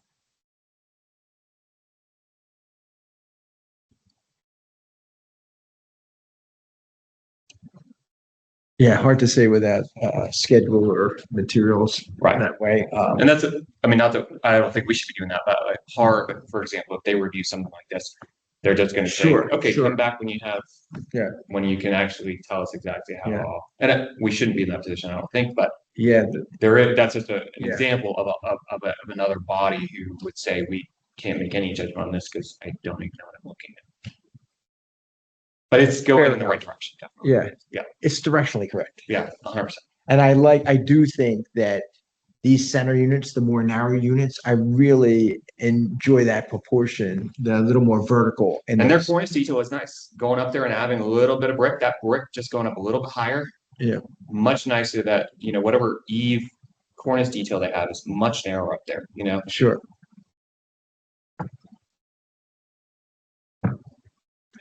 I don't know what this is. I don't know. Concrete, brick, stucco. I don't know. But I would only say a schedule of materials would have helped, maybe a color rendering or something, but. I'm assuming it's not brick, otherwise it showed as brick. I'm hoping it's brick, but They may not have made a determination. maybe it's forgot to hit the fill button on Yeah, right. I think that. Hatch didn't come through. It's one big brick. Yeah.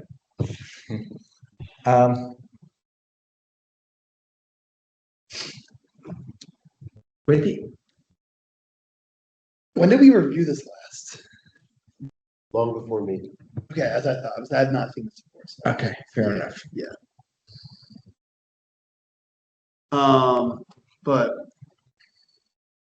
I do like it. I bike passes Yarnell's every day, so I do see improvement there, definitely. Yeah, and this looks like it. So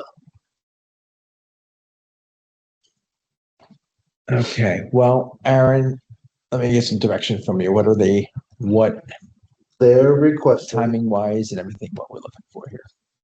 they didn't give me a timing on this, to be quite honest with you. I'm assuming that they want to try to get it moving, and it would be easier if we could get it through this council. If we do not get it in front of the council for them to be able to vote on it, then it would have to go to February of next year. Because there is no council meeting in January because they're going through Right. reorganization. Yeah. So So, we could approve it with conditions. Yeah, I think that's probably the best move, just to keep things rolling, and they can always come back, or we can always, they've been working with us so well, and obviously listening, so. Yeah, and some of our conditions may have already been met, we just don't know. But I think that's a very fair comment, Aaron. Next month in December, a large amount of the council members are moving on. there'll be, there's last, I think 3 of them will be leaving at December. Then Lisa's gonna get real busy. But will our conditions, I'm assuming our conditions, we have comments on Sure. the materials, Mhm. the facade, but those aren't really conditions of our approval because they're not within our. Right. All right. If you do conditions, keep in mind that that's a recommendation to the council. Yeah. They do not have to accept your conditions. 90% of the time they're going to, because that's why we're here. But I just want to make sure you understand that. Oh, 100%. They can Right, go but- whichever direction they But want. what we're talking about in terms of aesthetics is not within our purview. Right. So I don't think we would include those in our conditions, maybe as comments on it. Right, yeah. Right, You know, yeah. correct. I just want to make sure. Yeah, and I think, so if we have them, they're in the meeting, they're in the notes. We can. They include them are. that way. Will be.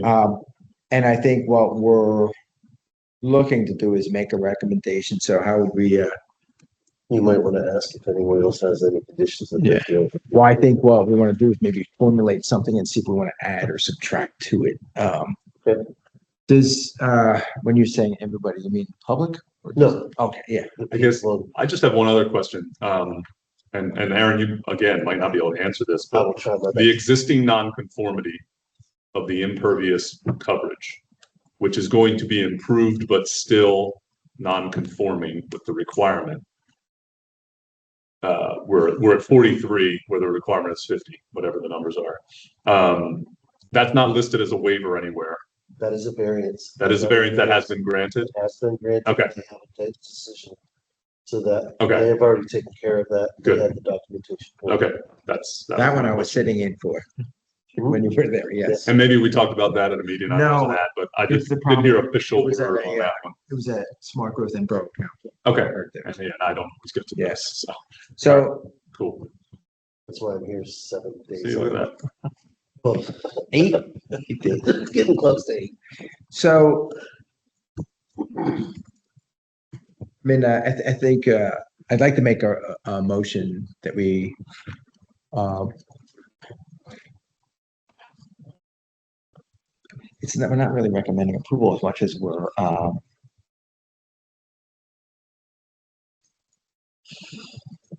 It is. actually. we're reviewing these elevations for consistency with our previous comments. And we're recommending that Borough Council approve these elevations based on those, that they're just trying to figure out how to get it so that we can maybe incorporate some of the materials, arches, side wall. Make a motion to You create a could either- recommendation. You can either call them conditions or you can call them assumption. Recommend, or make a motion to recommend to council to accept the elevations with certain assumptions or conditions. Because there's missing information. There's a lot of missing information. And we're just They saying, can bring- let's just guess that it's brick. let's just guess that it's 20%. No, Might not even be a real brick, These right. are assumptions Sure. because we're just guessing because the information Sure. really isn't provided to us. And they can bring that to the council meeting and provide that information for them at that point. Yeah, I mean, That's that a would be a great solution to That's this. a reasonable. And get this off of our agenda, yeah. Are we maintaining the conditions from our previous approval, the waiver for streetlights and the curb radius? Because we don't, are they already in there in the revised No, the plans? curb We still don't know that.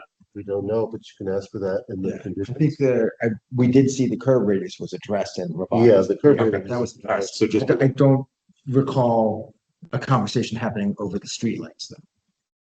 I Okay. don't remember that one. The radius, was revised to be consistent with what we were looking for. You could put as one of the conditions or assumptions, whatever everyone term it as, that you get verification that the lighting was addressed as per the previous conversation with the planning commission, or however you want to write it.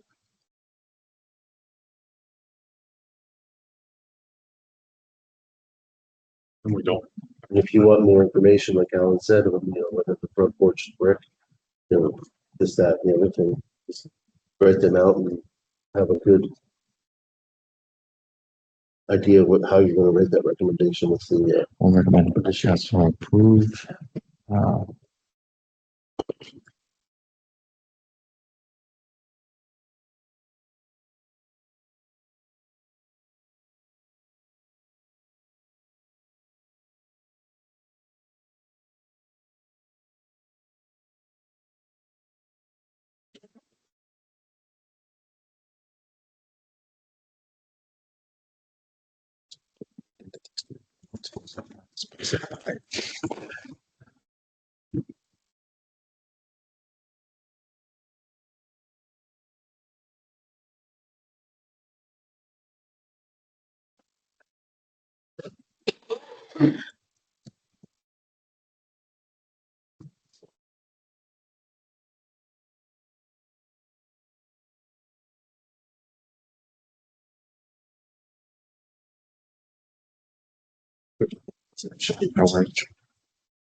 All right, this one's missing clap in here. Okay.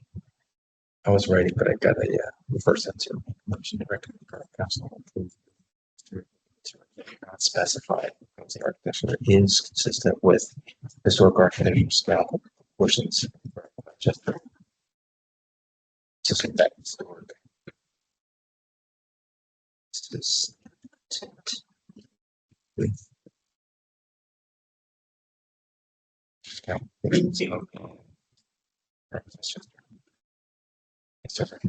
council approve.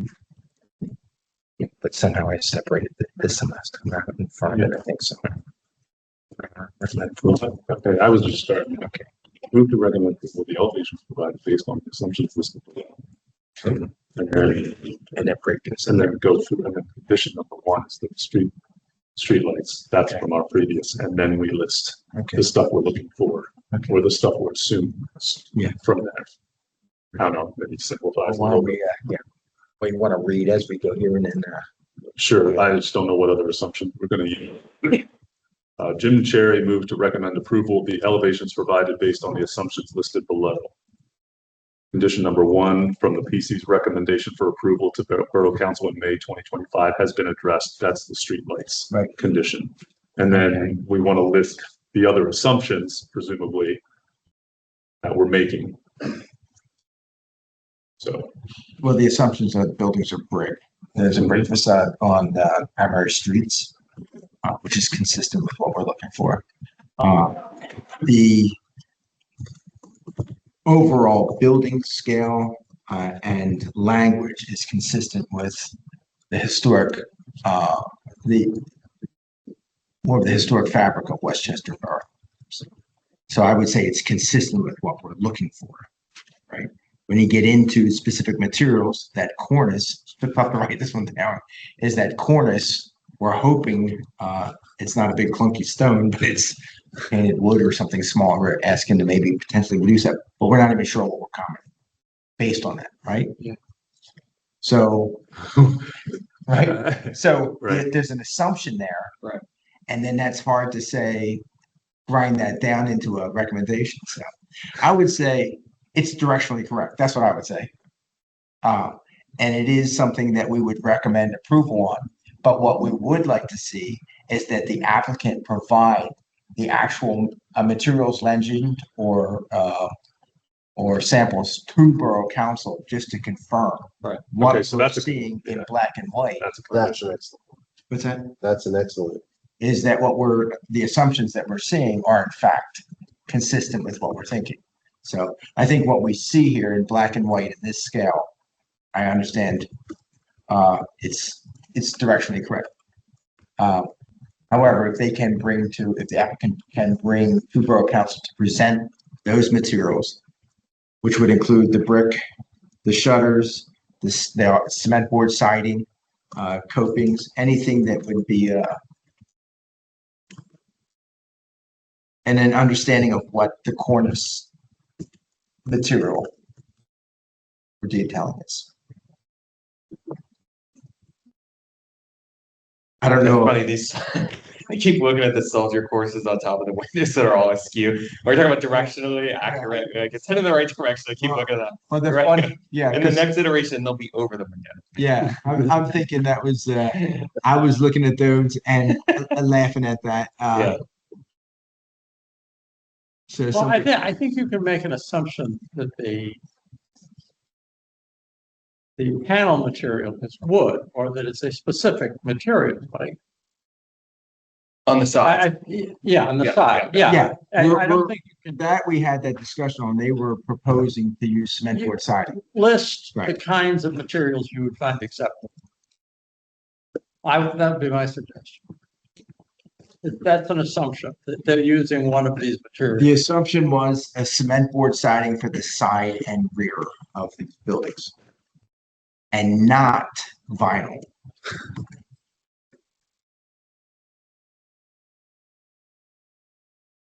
Or aluminum.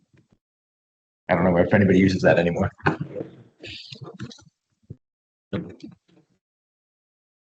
What do we want to assume the cornice is? I would assume myself that it's some type of either AZAC, it's some sort of a composite board. I would assume it's a composite board that's being painted. Do you think anything other, would be a I problem? mean, I think the cast iron would be something we might see. I think it'd be terrible. I think you're probably right. I think it probably is AZAC. But especially if it's gonna be that, like if it's cast, like the reason that my mind jumps to that is because proportionally, that's what you'd assume. If it's Sure. gonna be wood up there, then it's, twice as tall as it should be, probably. That's just my. Yeah, and then that comes down into, But that's like, they're in the right direction, so. Other area, like a Charleston, has, they have like a whole like, I think of like, we have so many talented craftsmen in our town. That we bump into, like, people that are doing a lot of like the horse country, high-end residential, like super fine millwork, the historic restoration, like, we've got a huge amount of talent here in town. And a place like Charleston does have like a guild, and so when they do have approval processes like that, it is a little bit, they do get like, that belt course that we see separating the first floor from the second floor. Yeah. What is that detail? The soldier course above these windows, is that like, I remember people would call this the guillotine, like people call it the pork chop Eve, like the guillotine version where the soldiers are completely the width, right? They don't span past, like any kind of like actual true jack arch. But we're not really there, so I feel Right. like we can't get into those Yeah. details quite yet because we don't have that kind of gild that up. But it would be valuable to have it because then you could have like a Jimmer Breen sitting here and Jimmer could say, oh, are you sourcing your brick from these people? Ask them for this thing and you can get this profile or whatever. Well, I don't even know if these are all the same brick or if they're, you know, if We this don't- one's gonna be that's a Right. different And so brick. that's why like we can only go so like we Right. can't. I think we say it looks great with a few comments. But asking some identification of what materials are gonna be in these locations. Would be good. Right, And so we can work towards something. How'd you clean that up? I haven't yet. Okay. I'm gonna read it again. So Jim Sherry moved to recommend approval of the elevations provided based on the assumptions listed below. The first assumption is condition number 1 from the PC's recommendation in May has been addressed. Assumption number 2, front facades are all the same brick. Assumption number 3, side and rear facades are cement board, not vinyl or aluminum. Are, well, maybe a mix of the same brick, because I see brick, Mhm. same brick and cement board, not vinyl or aluminum siding. Assumption number 4, cornices on the end units, or should I include, because, Well, it's, and the top of the middle units? it wraps all the way around, so Okay, it's all the just way across. cornices, okay, cornices are, AZEC or similar, not wood or stone. well, I don't have a problem with it being wood. I just have it, Okay, I just it's probably not stone, that's all. I think stone up there, but I'm assuming it's trimmed similar to what's on this overhang down below. This overhang here, I would have assumed that they would have been fairly simple and consistent with that material. That's what I would say would be a composite material like an AZEK or a Boral. Okay, I'm assuming we want to ask shutters are wood, is that an assumption? What do we I don't want? know. I mean, personally, I would think, you know, if they're the right width. What do you, I mean, wooden shutters are gonna be pretty expensive. You know, who makes the shutter, like on the name, there's a shutter that everybody uses for the high end, and it's some kind of composite, so Okay. it's not actually even wood. They've shown them at the right width, you know, the HARB standards have, you know, like at least be 50% of the window opening, you know? So I think an assumption could be, hey, are those shutters the right way? Are the shutters each leave 50% of the opening? Do they fit the size of the window? The HARB's also gonna make you have like the, you know, all the hardware, which they're not, The shutter dogs in there. you start. Yeah, fighting with the well, that's attainability where, aspects. from a general architectural review versus a HARB review, I think from a general review, I think we're good.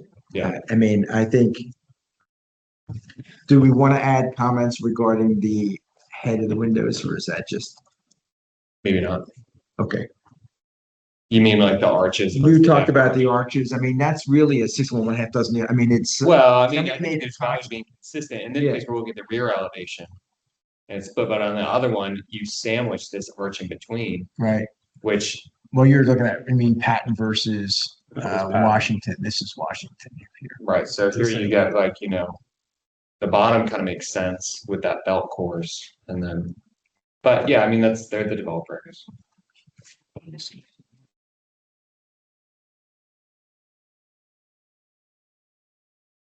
It's a little goofy to do the arch and then that, but people do goofy all the time. I might specialize in it. Do we want to mention the railings? I think I would like to, again, it's a preference thing. I would prefer they were not a PVC or a composite. I would. So our assumption is front railings are not PVC or composite. Yeah, I like that. That's good. That there's some type of maybe a metal or. I will leave it at that. Yeah, that'd probably be best just. And the front steps are brick, or do we care like what they are? It's the same thing. It's hard to say what it is. But let's assume that. What do we want it to be? That's our assumption. That's what we're doing. I think we should assume it's a brick. I like it. Yeah. And the treads. You see great brick treads, but I mean, obviously you could do like a really nice bluestone or something like that. Or flags, you know, something like Blackstone, but. You see nice bricks. I prefer, to me is those stoops and doors are the best opportunity to really do.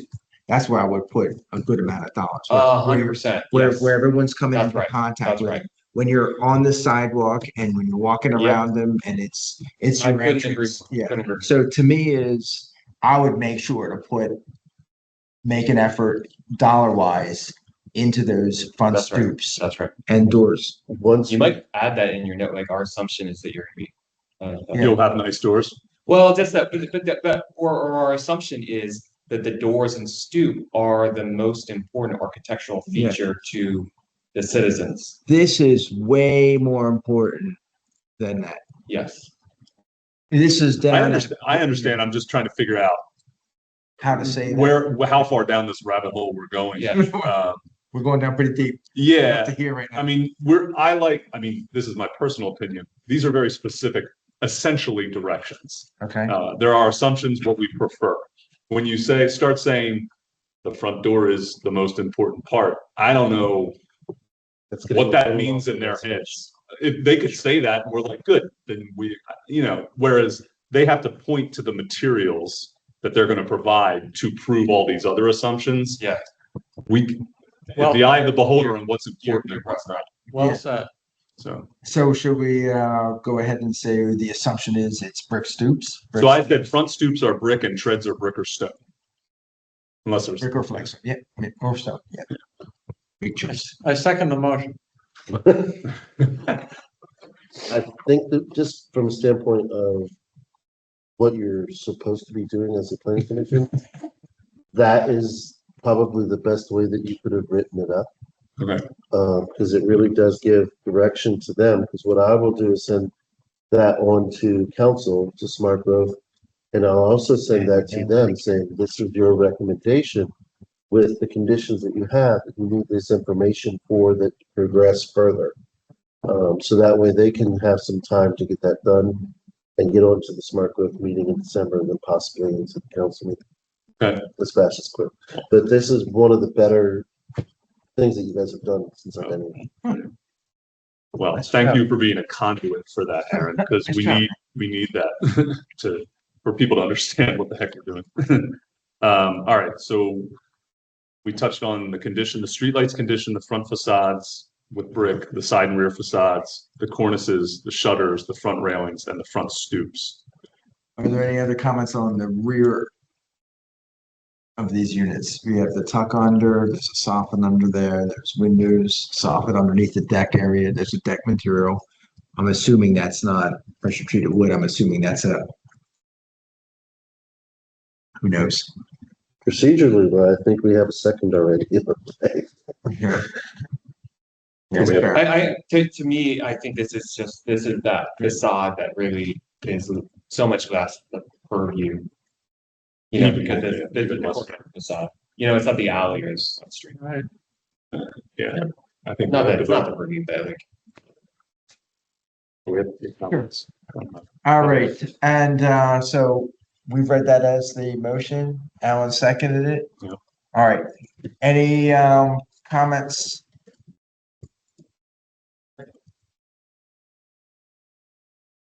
Okay. That's it, take it and run. Here we go. Alan, Yes, Yeah. Yeah, it's unanimous. it's unanimous. It's, The landslide. I gotta say this, I really appreciate the direction and what kind Yeah. of result we're getting out of this development. I think this will be great for the borough and that we'll be able to use as an example, just like we might be able to do South Walnut. Yes, Michelle?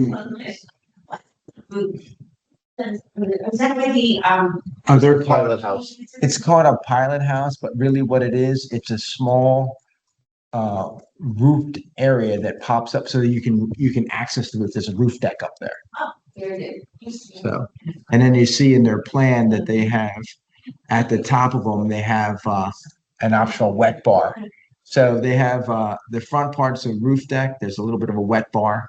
So a nice little landing spot up there. So it'll be a nice little space. You didn't land on those that you talked about. Yeah, That's- yeah. I think it's a much better version than the rear decks that we saw in the last project. And from a street point of view, you actually wouldn't ever perceive either that little Yeah. Yeah. top of the stair. Quite honestly, noise wise, this is better too, because of the way it's built, it's gonna be projecting up and out. And Yeah, not so much over and down. So you'll have less noise in this regard.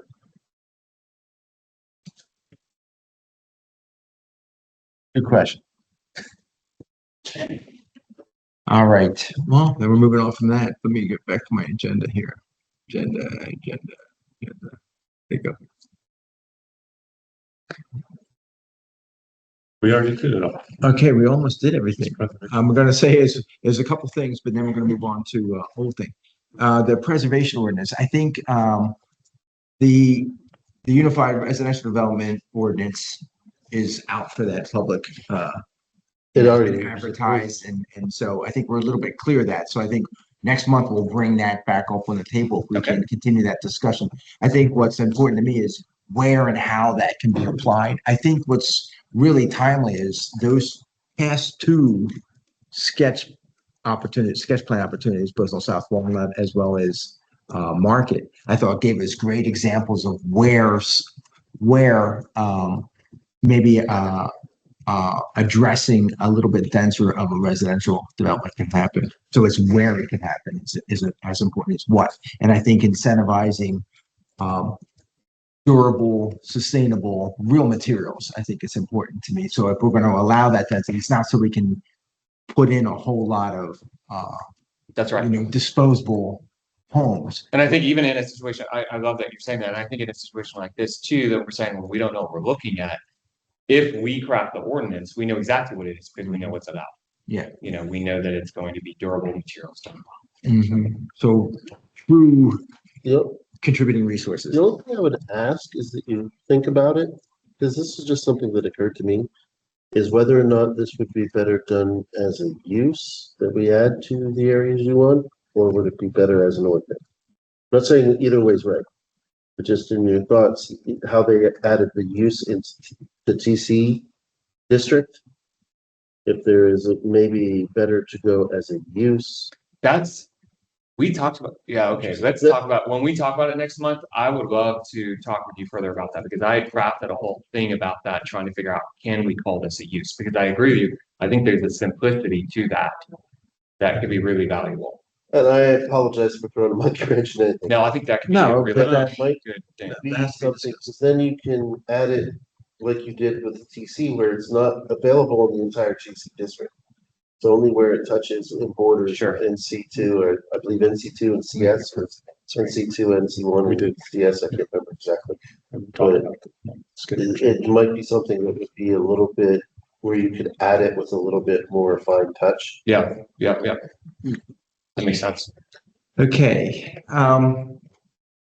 Resolution to adopt plan update titled Parks for All. It's just a borough park, recreation and open space. Aaron? Yes. Would you like to fill in? First of all, I want to start off by saying that I did reach out to Keith, and he tried very hard to get someone to come and do a presentation on this.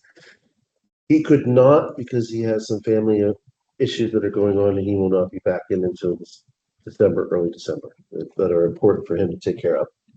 And he did want me to send that he regretted not being able to do it. He was willing to try to zoom in, but I did not think of, with what was going on in his life, that was really appropriate for him to have to worry about. He did contact the Chester County Planning Commission individual that helped with this, and they said, no, we're not coming. And he did reach out to some of the other people, and they, for various different excuses, as not to be here. Also, our solicitor did say that they had difficulty getting them to address stuff with them too. So basically what is going on here is the big issue here. This really should probably never have been done this way, but the funding for this came from what's called the VPP program. I was about to ask you, where did the funding come from? I'm hearing the responses. Who's involved? Who doesn't want to show up? Where's the funding come from? It came from Chester County's VPP program, which allows you to do small scale zoning.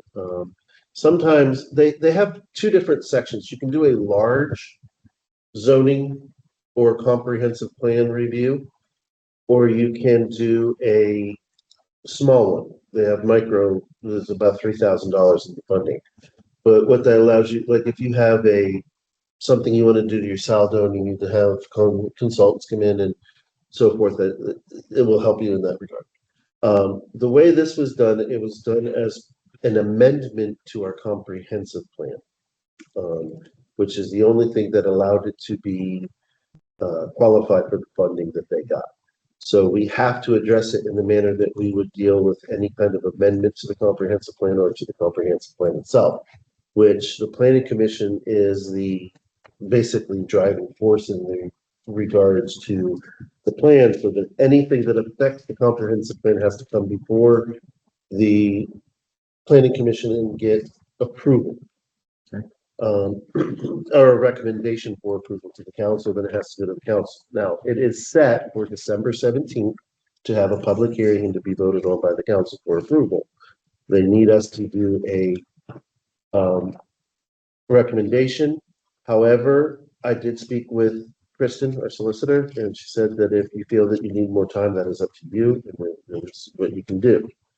The basics of this plan are not really to, and I understand some of the comments that were made last week where we were waiting for this plan so that we can do what we need to do in the planning commission. You guys can do what you need to do with the fee in lieu and with creating some of the definitions of what a, you know, whether that second floor pool area or courtyard counts, this, that, and the other thing. And also to set the cost of what that fee is. Now, the reason I was told that you were asked to wait till that came in was so that you could see what the scale of the projects that are coming up and how we need to address the fee in lieu scale to address, to help facilitate that. Now, it won't cover all of it, all of the cost of it, but to actually, that's why they were asking you to hold off on it. That would still allow, if you did vote for this to be recommended to council, you would still be able to do all that you need to do. You just now have a plan in front of you, so you have the, what they felt were the final pieces you need to make a good decision. But as I spoke with Kristen, if you guys, after discussing this tonight, feel that you do not have the information that you need, then you can just state that you know, take a vote on whether or not you want to recommend it, and then let that stand. At that point, we would probably have to move the public hearing to February. Once again, that's why, the way this is all coming together, because of the fact that there's nothing in January, that's why we have that little hole in the council schedule. So that is the overall information that I know of. I do know that there are a bunch of steps and things that they want to do, and the main issue is to kind of, there are certain parks that have been further ahead and have had more emphasis on from the community, where the communities around those parks have taken a much more aggressive and a much, you know, stronger lead, and other ones that were lagging behind. I know that there is a desire to try to create some mechanisms that will help those other ones catch up, while still moving the larger parks or the parks that have already made that big jump ahead, keep them moving, but actually bring these guys, you know, let them run while pushing these guys to, you know, sitting behind them, honking, flashing your lights, making them move a little faster. That is a major issue in this. Other major issue with what they want to do is because of the amount of parks we have, the locations of the parks, they want to try to connect it with greenways and trailways that will allow for a better connection to the schools, between the schools, the parks, the residential areas, and the downtown. Presumably, they're talking about our streets, right? They're talking partially about Like the front picture is our street. They are talking about streets with bike and pedestrian access. They are also talking about helping with there's a trailway that they want to install along the SEPTA rails. Well, Okay. and there's some other things that go into that. Yes, Okay. you're right. Not 100%. Okay. I think it's just like, this often overlooked, like, we need trails, and it's like, that's like, let's. We have Like, lots of no, trails street called trees. sidewalks. No, it specifically did speak to Yeah. the fact that they want to connect it through pedestrian and bike on-street accesses. Nice. They also want to try to do things such as having e-bikes available to make more non-vehicle commuting around the town easier. Possibly even such things as where you put in your credit card, you get an e-bike, you go to the next one, you put in. You don't return it, they charge your credit card for the e-bike. Different things like that. Now this is creating kind of a master plan of what they want to do at each of the parks. And they rated the parks on their connectivity, their activity, whether they're interactive and some other things that. Do you know if any of the people that did the plan, do they live here? Yes, they did have, I think, about 8 or 9 individuals, I didn't count them, that were residents of Westchester. One of them, That were in charge of making the plan? That were in charge, they were in the committee that made the plan. yeah, one of the individuals actually And they're lived like- across from. There were like 3 or 4 Robert individuals Yeah. that were I know his- I know planners his son. or administrative That's good. members here. Yeah. I mean, It's like the same person. I'm pretty sure it is. I apologize. I know I am not the person you want to do this. I just Yeah. tried to get as much as I could so that you had some Thanks. information. I mean, I feel like we're in a tough spot again. I mean, on one hand, I feel the urgency there and it needs to kind of move forward in order for them to get some funding so that they can help some of these parks. And at the other hand, it would be great if we had had the opportunity to have a discussion of back and forth and a little bit better understanding. It is really a recommendation, my understanding, we're attaching this to the comp, right? That's what we're As an amendment, recommending, yes. right? And I'm not sure necessarily what we would or wouldn't, even with comments, be able to, I mean, the committee spent a good amount of time putting work into this, but I'm not sure whether, how or whatever we could have said. I agree with Thomas relative to the untapped parks or trail system called sidewalks and improving those with street trees and. And I tend to be a little bit jaded with some of these committees No, because fair enough. counties or different municipalities, they give out grants for specific things. And we get it, Oxford gets it, Kennett gets it, whatever. The same handful of people are responding to those RFPs. Right. And then they even have, this was how many pages, it was 150, Mhm. 149. So let's open up Kennett's. Is theirs 140? Not that it'll be exactly the same, but you'll see like the same graphics and the same like little Yeah. like emoji characters. You've been in this one for a long time. And so you end up with 150. What am I supposed to do with 150 pages? A lot of this text is it's tailored for Westchester a little bit, but it's copied. And the only reason that a study like this happens, unfortunately, often, so this is why I'm a little jaded, is because Chester County has the dollars to throw at it. So it's not us actually, the borough. But if people live here, that's nice. But it would be really valuable. I feel like there probably is some like value in here. It'd be really nice if we could hear them, if they could present it, and then we could talk to them about like, of this 150 pages, what is valuable and how. You always put a condition on the recommendation that you want a presentation by the consultants that did the plan. How about that? I don't, you condition, anything that you do, you can do a condition on as long as it is relevant. You can't say that we'll recommend this on condition that we want dinner served every meeting. That's not a condition that's acceptable. And I apologize for being absurd with that, but I tried to explain it. But if you legitimately have an issue here that we would request a presentation by either Keith or the consultants that did the work, so that we have a further and complete understanding of what is being done. That's a reasonable condition to put on any kind of recommendation that you're doing. I'm not telling you to recommend or not. This is completely up to you, but that is a condition that you would have the authority and the right to do.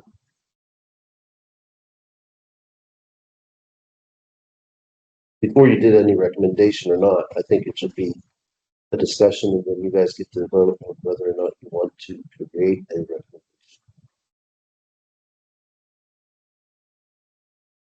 Alan?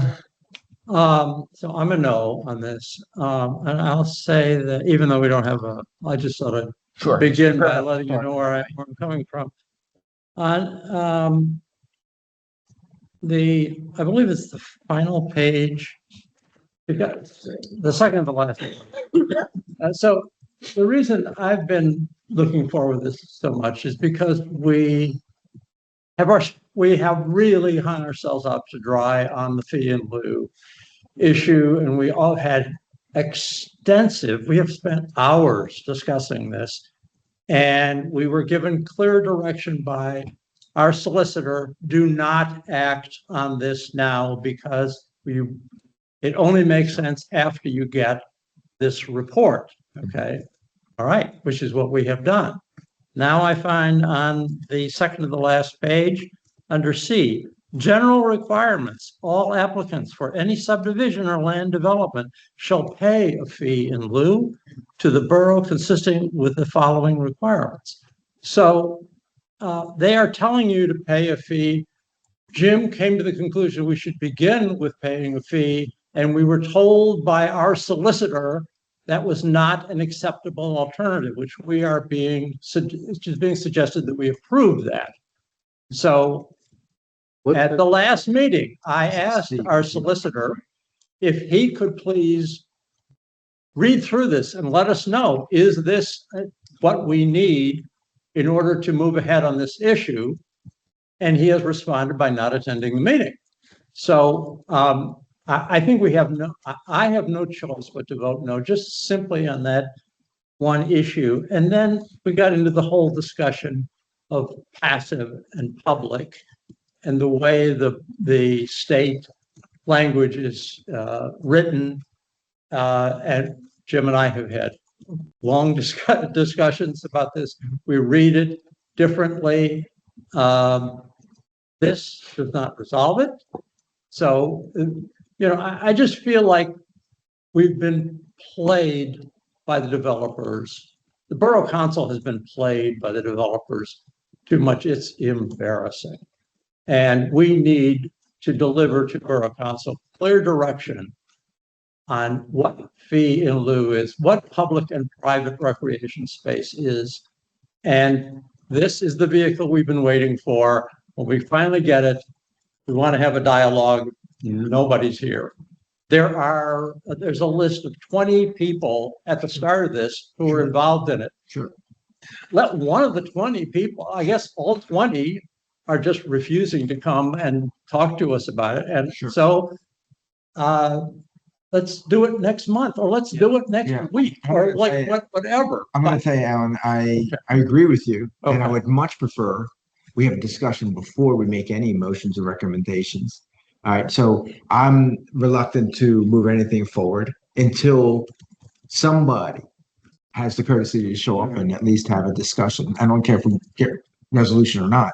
At least show up, speak on behalf of the years or months worth of work and what goals and what we're actually attaching to the comprehensive plan and where that's consistent with what we're looking for. Or maybe it could have occurred to one of the 20 people on this committee that before they move ahead with this, a discussion with the solicitor might be a really good idea, because there are legal issues involved here. Sure. Obviously, they did not do that. So I think we want to know what's the reason for that. Can I address one thing you said? And I apologize. Yeah. Tom did contact me today. Okay. I asked whether or not he should show up today, and I forgot that you had asked him to do that. And I said, Okay. no, I don't see a reason to do that. Okay. So please do not be upset with Tom. Okay. It was my fault, and I All right. apologize for that. I'll take complete blame for that. Well, it would have helped if he'd remembered that he said, yes, he would look at this at the last meeting. So I don't want to put it on. You're nice to put it on your shoulders, but obviously he didn't take my request seriously, I will follow up for tomorrow, Yeah, okay. and I don't disagree with you. Yeah. So I do think, Aaron, we'd at least like to send back the question of elevated courtyards and how they're to be addressed, because they're not addressed. I'll pivot to it. So we're gonna you have any comments, Quinty? I mean, I'm a no too. Well, we're not making a motion. Yeah, no. Yeah, so, but I'm gonna say is it's consistent with where Alan, myself. Yeah. Thomas, you have any additional, I think, I'm just looking forward to just looking forward to discussing it in a Okay. future meeting with Yeah. people. that, Agreed. so I think we're all five, It's such an important thing. 149 Really looking forward pages to it. and not a hint of, you know, Yeah, I mean, in the class that we took, which was conducted by the county planning commission, sure. we're told, we are the keepers. Sure. Of Well, this is, we're gonna keep of the this. comprehensive plan, okay? I know, that's my role, like the comp plan, you know, what are we, Yeah. this is a lot to just kind of buckle on. It's not that. just, Yeah. oh, don't forget to say And- something to the planning commission, it's our. Yeah. And if you were to read through the RFP, Responsibility. like, would be interesting to know, like, I mean, and it's not pointing fingers, but just to understand, how did things like this come about? What was the grant? How much did this study cost? What's included in the RFP?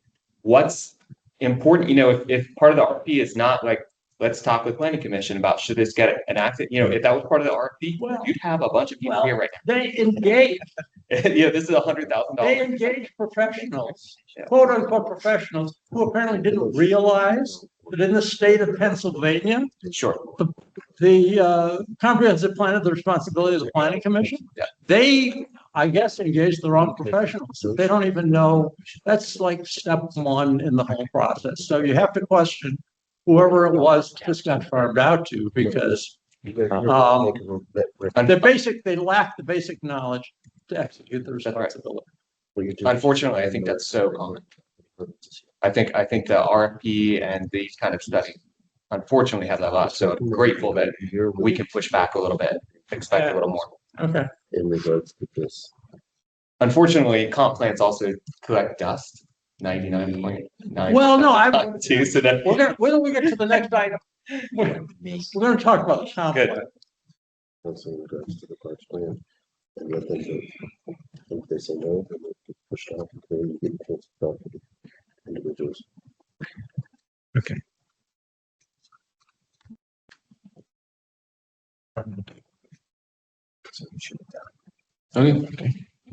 All right, so we're gonna make a motion, all right? We're gonna recommend whether or not we're willing to make a recommendation to Borough Council in regards to this park rec open space plan. Tonight? Or are we We're gonna make it- You're voting on. You're voting on it. You can vote on it just how you just. You know, we're on video. But you mean as tonight, but wouldn't it be great? I'm sorry, I still I maybe think- don't I understand. think procedurally, I think Aaron's. Procedurally, you have to vote on whether or not you're gonna recommend that they accept this Tonight. tonight. And if Okay. you want to say no, you can. If you want to say yes, you can. Okay. But if they don't, then we can get them to come. Sure, I would say Their definitely presentation. no without having further discussion. So Correct, like, but no, after I made that motion, is I there see. any public comment? I see. Seeing none? Alan, You haven't actually Yeah, read yeah, I was the, gonna say, what's your the motion? motion. I'm waiting. I for don't you. I didn't know I actually would. You don't need to hear the I know. motion. Just like you don't need to read, you I don't thought you need were to gonna read write the another plan, one for you me. don't need to read the motion, you just need to vote the right way. Let's just vote the right way, Alan. What's the We're motion? making, I'm recommending, Making a motion I'm making a motion that we vote on whether or not. whether or not we're going to make a recommendation to Borough Council in regards to the Parks and Open Space Plan. So it's whether or not we are or are not. Now procedurally, you have to get a second. That's correct.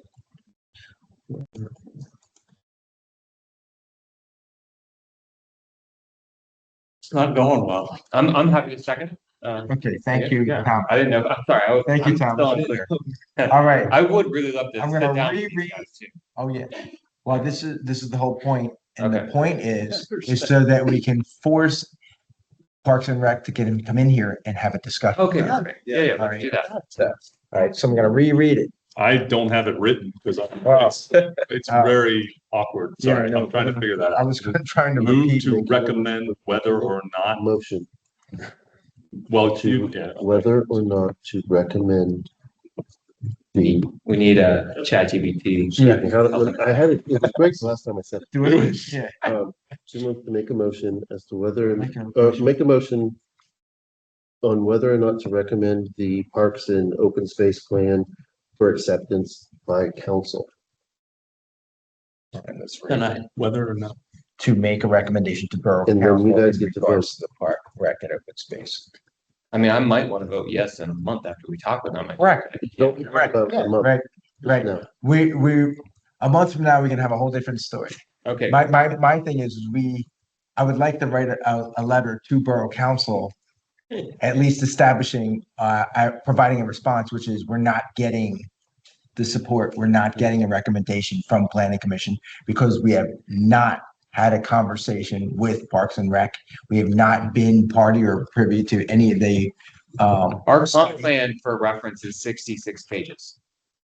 we're So our about to comp touch plan is 149. 66, and this is You're not 150. making your motion is what you Shouldn't- just said. Shouldn't, Not, or you're not can I just say Jim Cherry moved not to make a recommendation at this time. at this That time sounds like to you're never- Borough Council, and then we Correct. vote Correct. yes or no.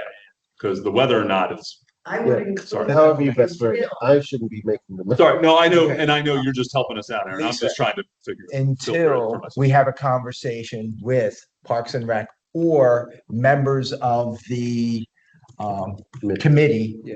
that studied this Parks, Rec and open space. So The plan. ours is, we would just want to at least convey to the present Borough Council that we're not making that recommendation. Right now, but you. Presently. We want to, Otherwise, we don't have enough take it as- information, much like that elevation. Right, That's otherwise like the we building may of- take that's it what as you- you guys don't want to correct it. So Okay. Jim Cherry moved not to make a recommendation to Borough Council regarding the Parks and Recreation Plan until and unless the PC can meet and discuss the plan with the authors or the committee that developed the plan. Does that seem more consistent with what we're looking for? ChatGPT, anybody? That was Silence. Matt AI. That was. Matt DGPT. Yeah, I think that makes sense. The reason is procedurally, you're supposed to vote whether or not you're going to make a motion, whether you're going to make a recommendation.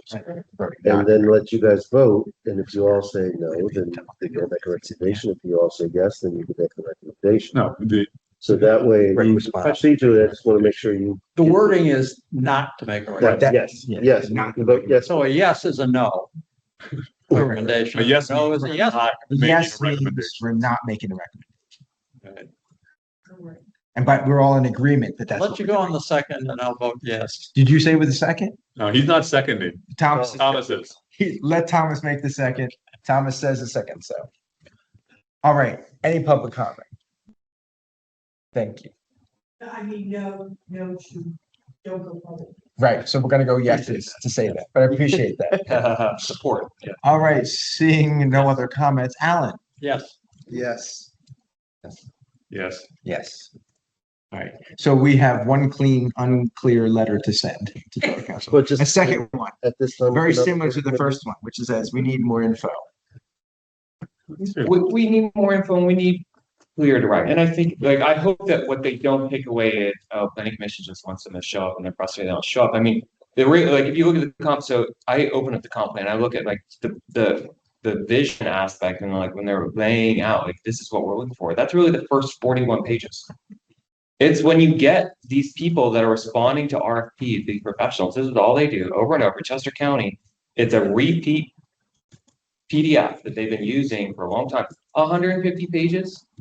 We need more clarity. We need, like, this is where you just get lost in the, like, Yeah. So can we, I mean, why can't we amend our motion to say, so in order, until and unless we meet with the authors or the committee, in order to understand the direction and vision for the I plan or wouldn't something? flag it up with it. You've already made your point. Yeah, okay. And the. Well, that way, it's not just, Yeah. we're trying to check a We're box not that being we hard. met with people, we're just being hard at No, it, we want to In understand. the letter. that you write, Yeah, in the letter. Then we- express that. Okay, good. But Yep. what you guys That's what I would just done is given him the ability to write and say, no, we cannot in good conscience make a recommendation at this time because we Okay. cannot have the information necessary. And that's what I was trying to lead you to. I think we finally got there. So you understand the procedure? The letter, yeah, Now, yeah. Thank you. So that Not that I'm influenced, yes or no. Sure. Yeah. Just the procedure that you got. Sorry, Yeah, well, I agree with your comments, Alan. And the other thing is I just want to, there was a presentation, I forget whether it was to Borough Council or Smart Growth regarding the trail, regarding a trail, and it was a group from Thornbury. And then it was all the way down to who they thought should pay for what, which I thought was, it was a great opening gesture, but inconsistent with what I would want to see. Theirs was based on population, so they figured Westchester Borough has all this people, so they should pay this kind of percentage. Meanwhile, as Thomas, you pointed out, we have unending trails and walkability within this borough, and really what they're trying Not to do enough is, street trees. yeah, they were talking about, hey, we need more sidewalks in Thornbury. I think Westchester should pay to put this walking trail in. So I think when you look at it proportionally, I would certainly think it's more appropriate that the amount of trail that's in the borough would be something that we could, I mean, just as a side, could be responsible for. And then once it leaves the borough, whoever's the township's next and so on. Because in fact, the people in this borough aren't necessarily in need of that same, we don't have that shortfall that Thornbury has. To safe street. And maybe it's on like it would be great to do it at some point, but we do need to get more money to street trees, right? So just in the hierarchy of things. Yeah, and then based on this and on the budget, there's pieces in there that kind of alluded to there was a feeling like the dollars committed to Parks and Rec is light compared to, but they just passed a no tax increase, no increase in the budget too. So it's a tough one. We're going to stay in the same parameters, right? But, and also the bigger one in the back of your heads is new borough council next in January. So, okay, so that was. Today. When is next month's meetings? Because on the meeting calendar, it says it's combined meeting. That's a great question. Yeah. I saw it on there. Give me a moment. Yeah. I think you jumped out of order, but. Relevant to this. Yes.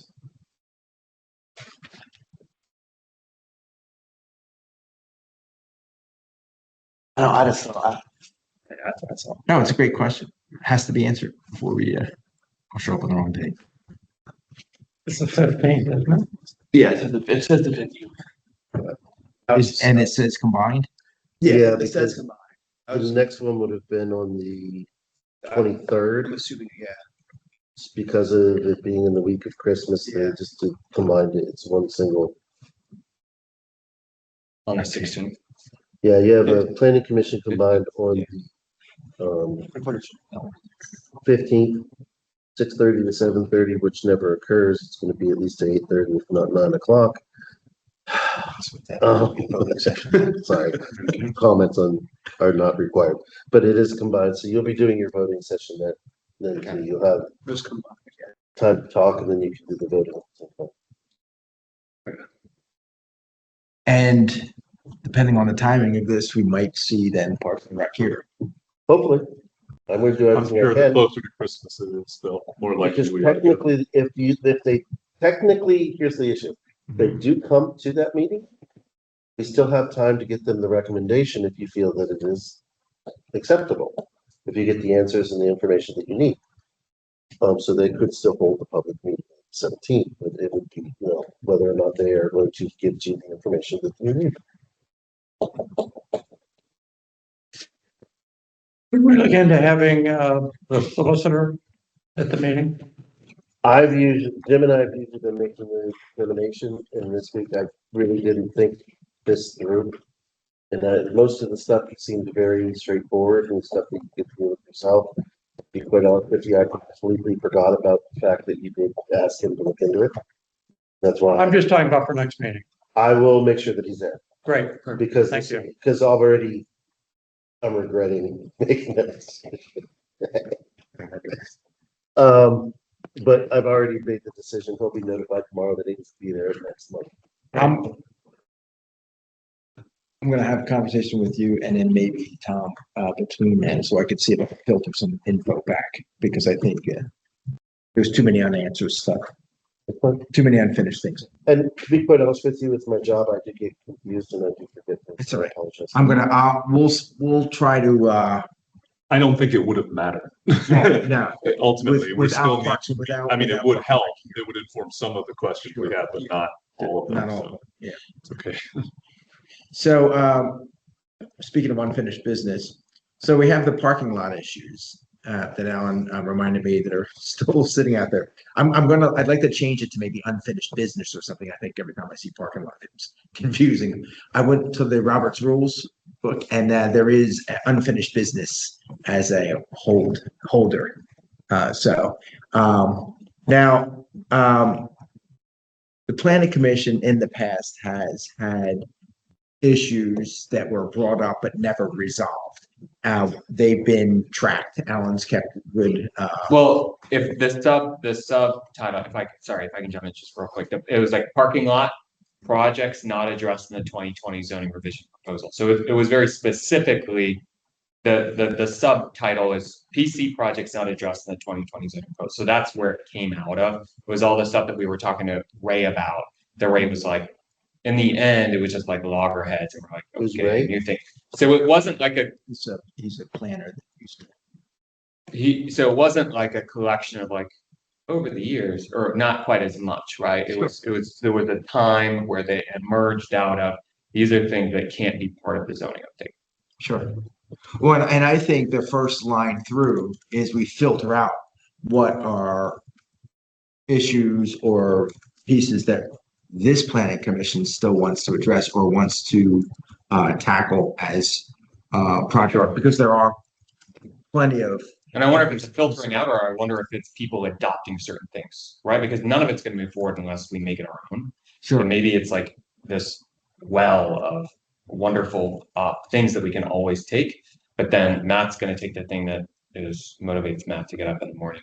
You know, Quincy's going to take his. So maybe that sorting is, rather than like getting rid of, it's just like, what's going to rise to the top? What are we going to embrace? Well, we don't have a work session next time we have a voting session. Then in January, we have a work session. It would be good to be able to put those all out on the table. Then, by then, hopefully we have a 7th member. But anyway, at least as a starting point, if anybody doesn't have that list, let me know. We could send it to you. And if you have specific thoughts, Quincy, I'm speaks directly to you. If there's things that you'd like to see the planning commission accomplish, or you'd like to see the borough, things from a planning standpoint that happen in the borough. There are pieces that I've talked about previously, like we'll use the overhead wires as an example. Is there anything we can do to start cleaning up those leftover gray areas? It's sort of like working in an office and no one ever fills the copy machine or picks up the coffee mug that's sitting there. So it's those in-between pieces that no one's really addressing and they just sit. To me is, if somehow we can clean up those overhead utilities, reduce them, get them underground. There were grant programs that were available that cities like Philadelphia or something that they've been able to take advantage of. Most of the utilities underground now. I don't know if it's something that we can do development by development, or if it's something that can happen at a state or a federal level, but how could that happen? How can we clean that up?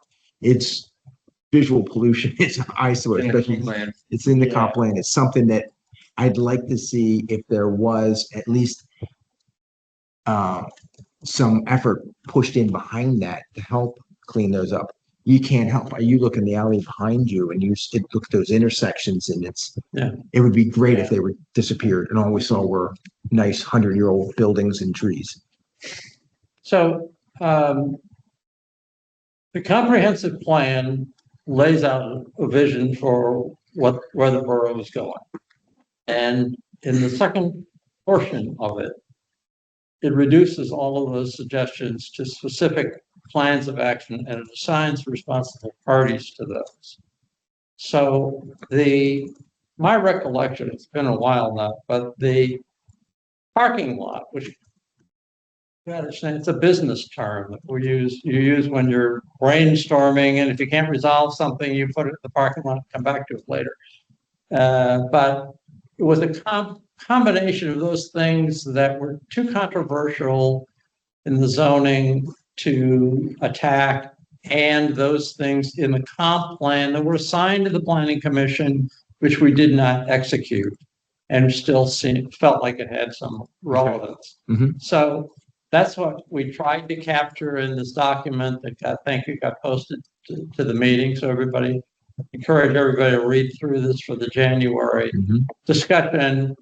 I think it would also be helpful because Aaron brought in that guest who did an overview, a very responsible, thoughtful Sure. overview of the comp plan and what had been accomplished and what hadn't been accomplished. And I thought it was on the site. I have this recollection of seeing it, but now I can't find it anymore.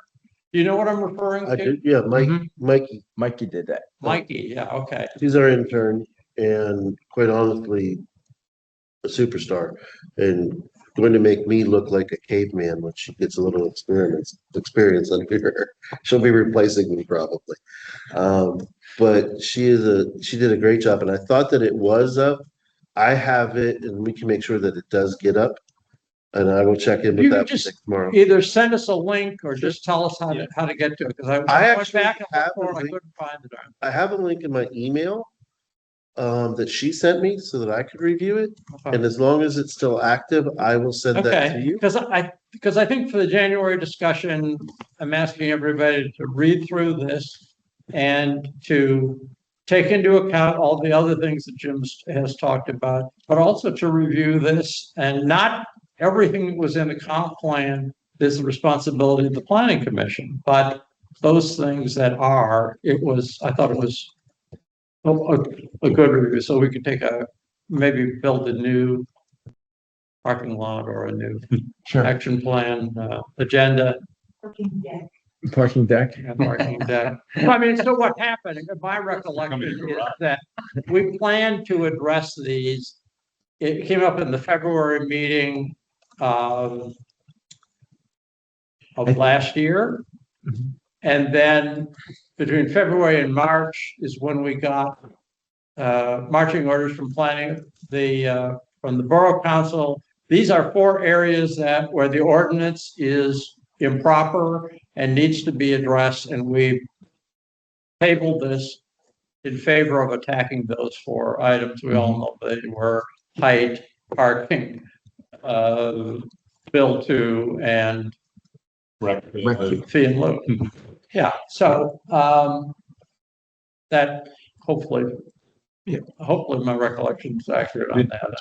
And there were a couple other things, Alan, that we had on the website that seemed to. Well, at the end, we did a little brainstorming, and there is the thing that you mentioned, the burying the power lines and a trolley service and a couple of other things that are on that sheet. Well, the 2016 comprehensive plan, which is on the front page, there used to be also a timeline, a table that said when applicants were in there. That disappeared off of the website. It used to be on this front page. Isn't that retrospective There- survey? That's Mikey's. That's Mikey's. Yep. This is Mikey's work. This is where Mikey's work is. Yep. Oh, you found it. Yeah, so I was trying to point to the. Sorry. It's all I right. stole your thunder. So it's under leaf collection? Is that what we?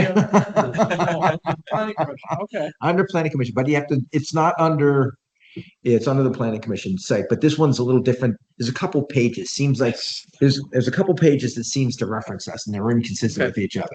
The one, if you do a search and find planning commission, go under that page. This is where you find this along with Jason Burrell on here.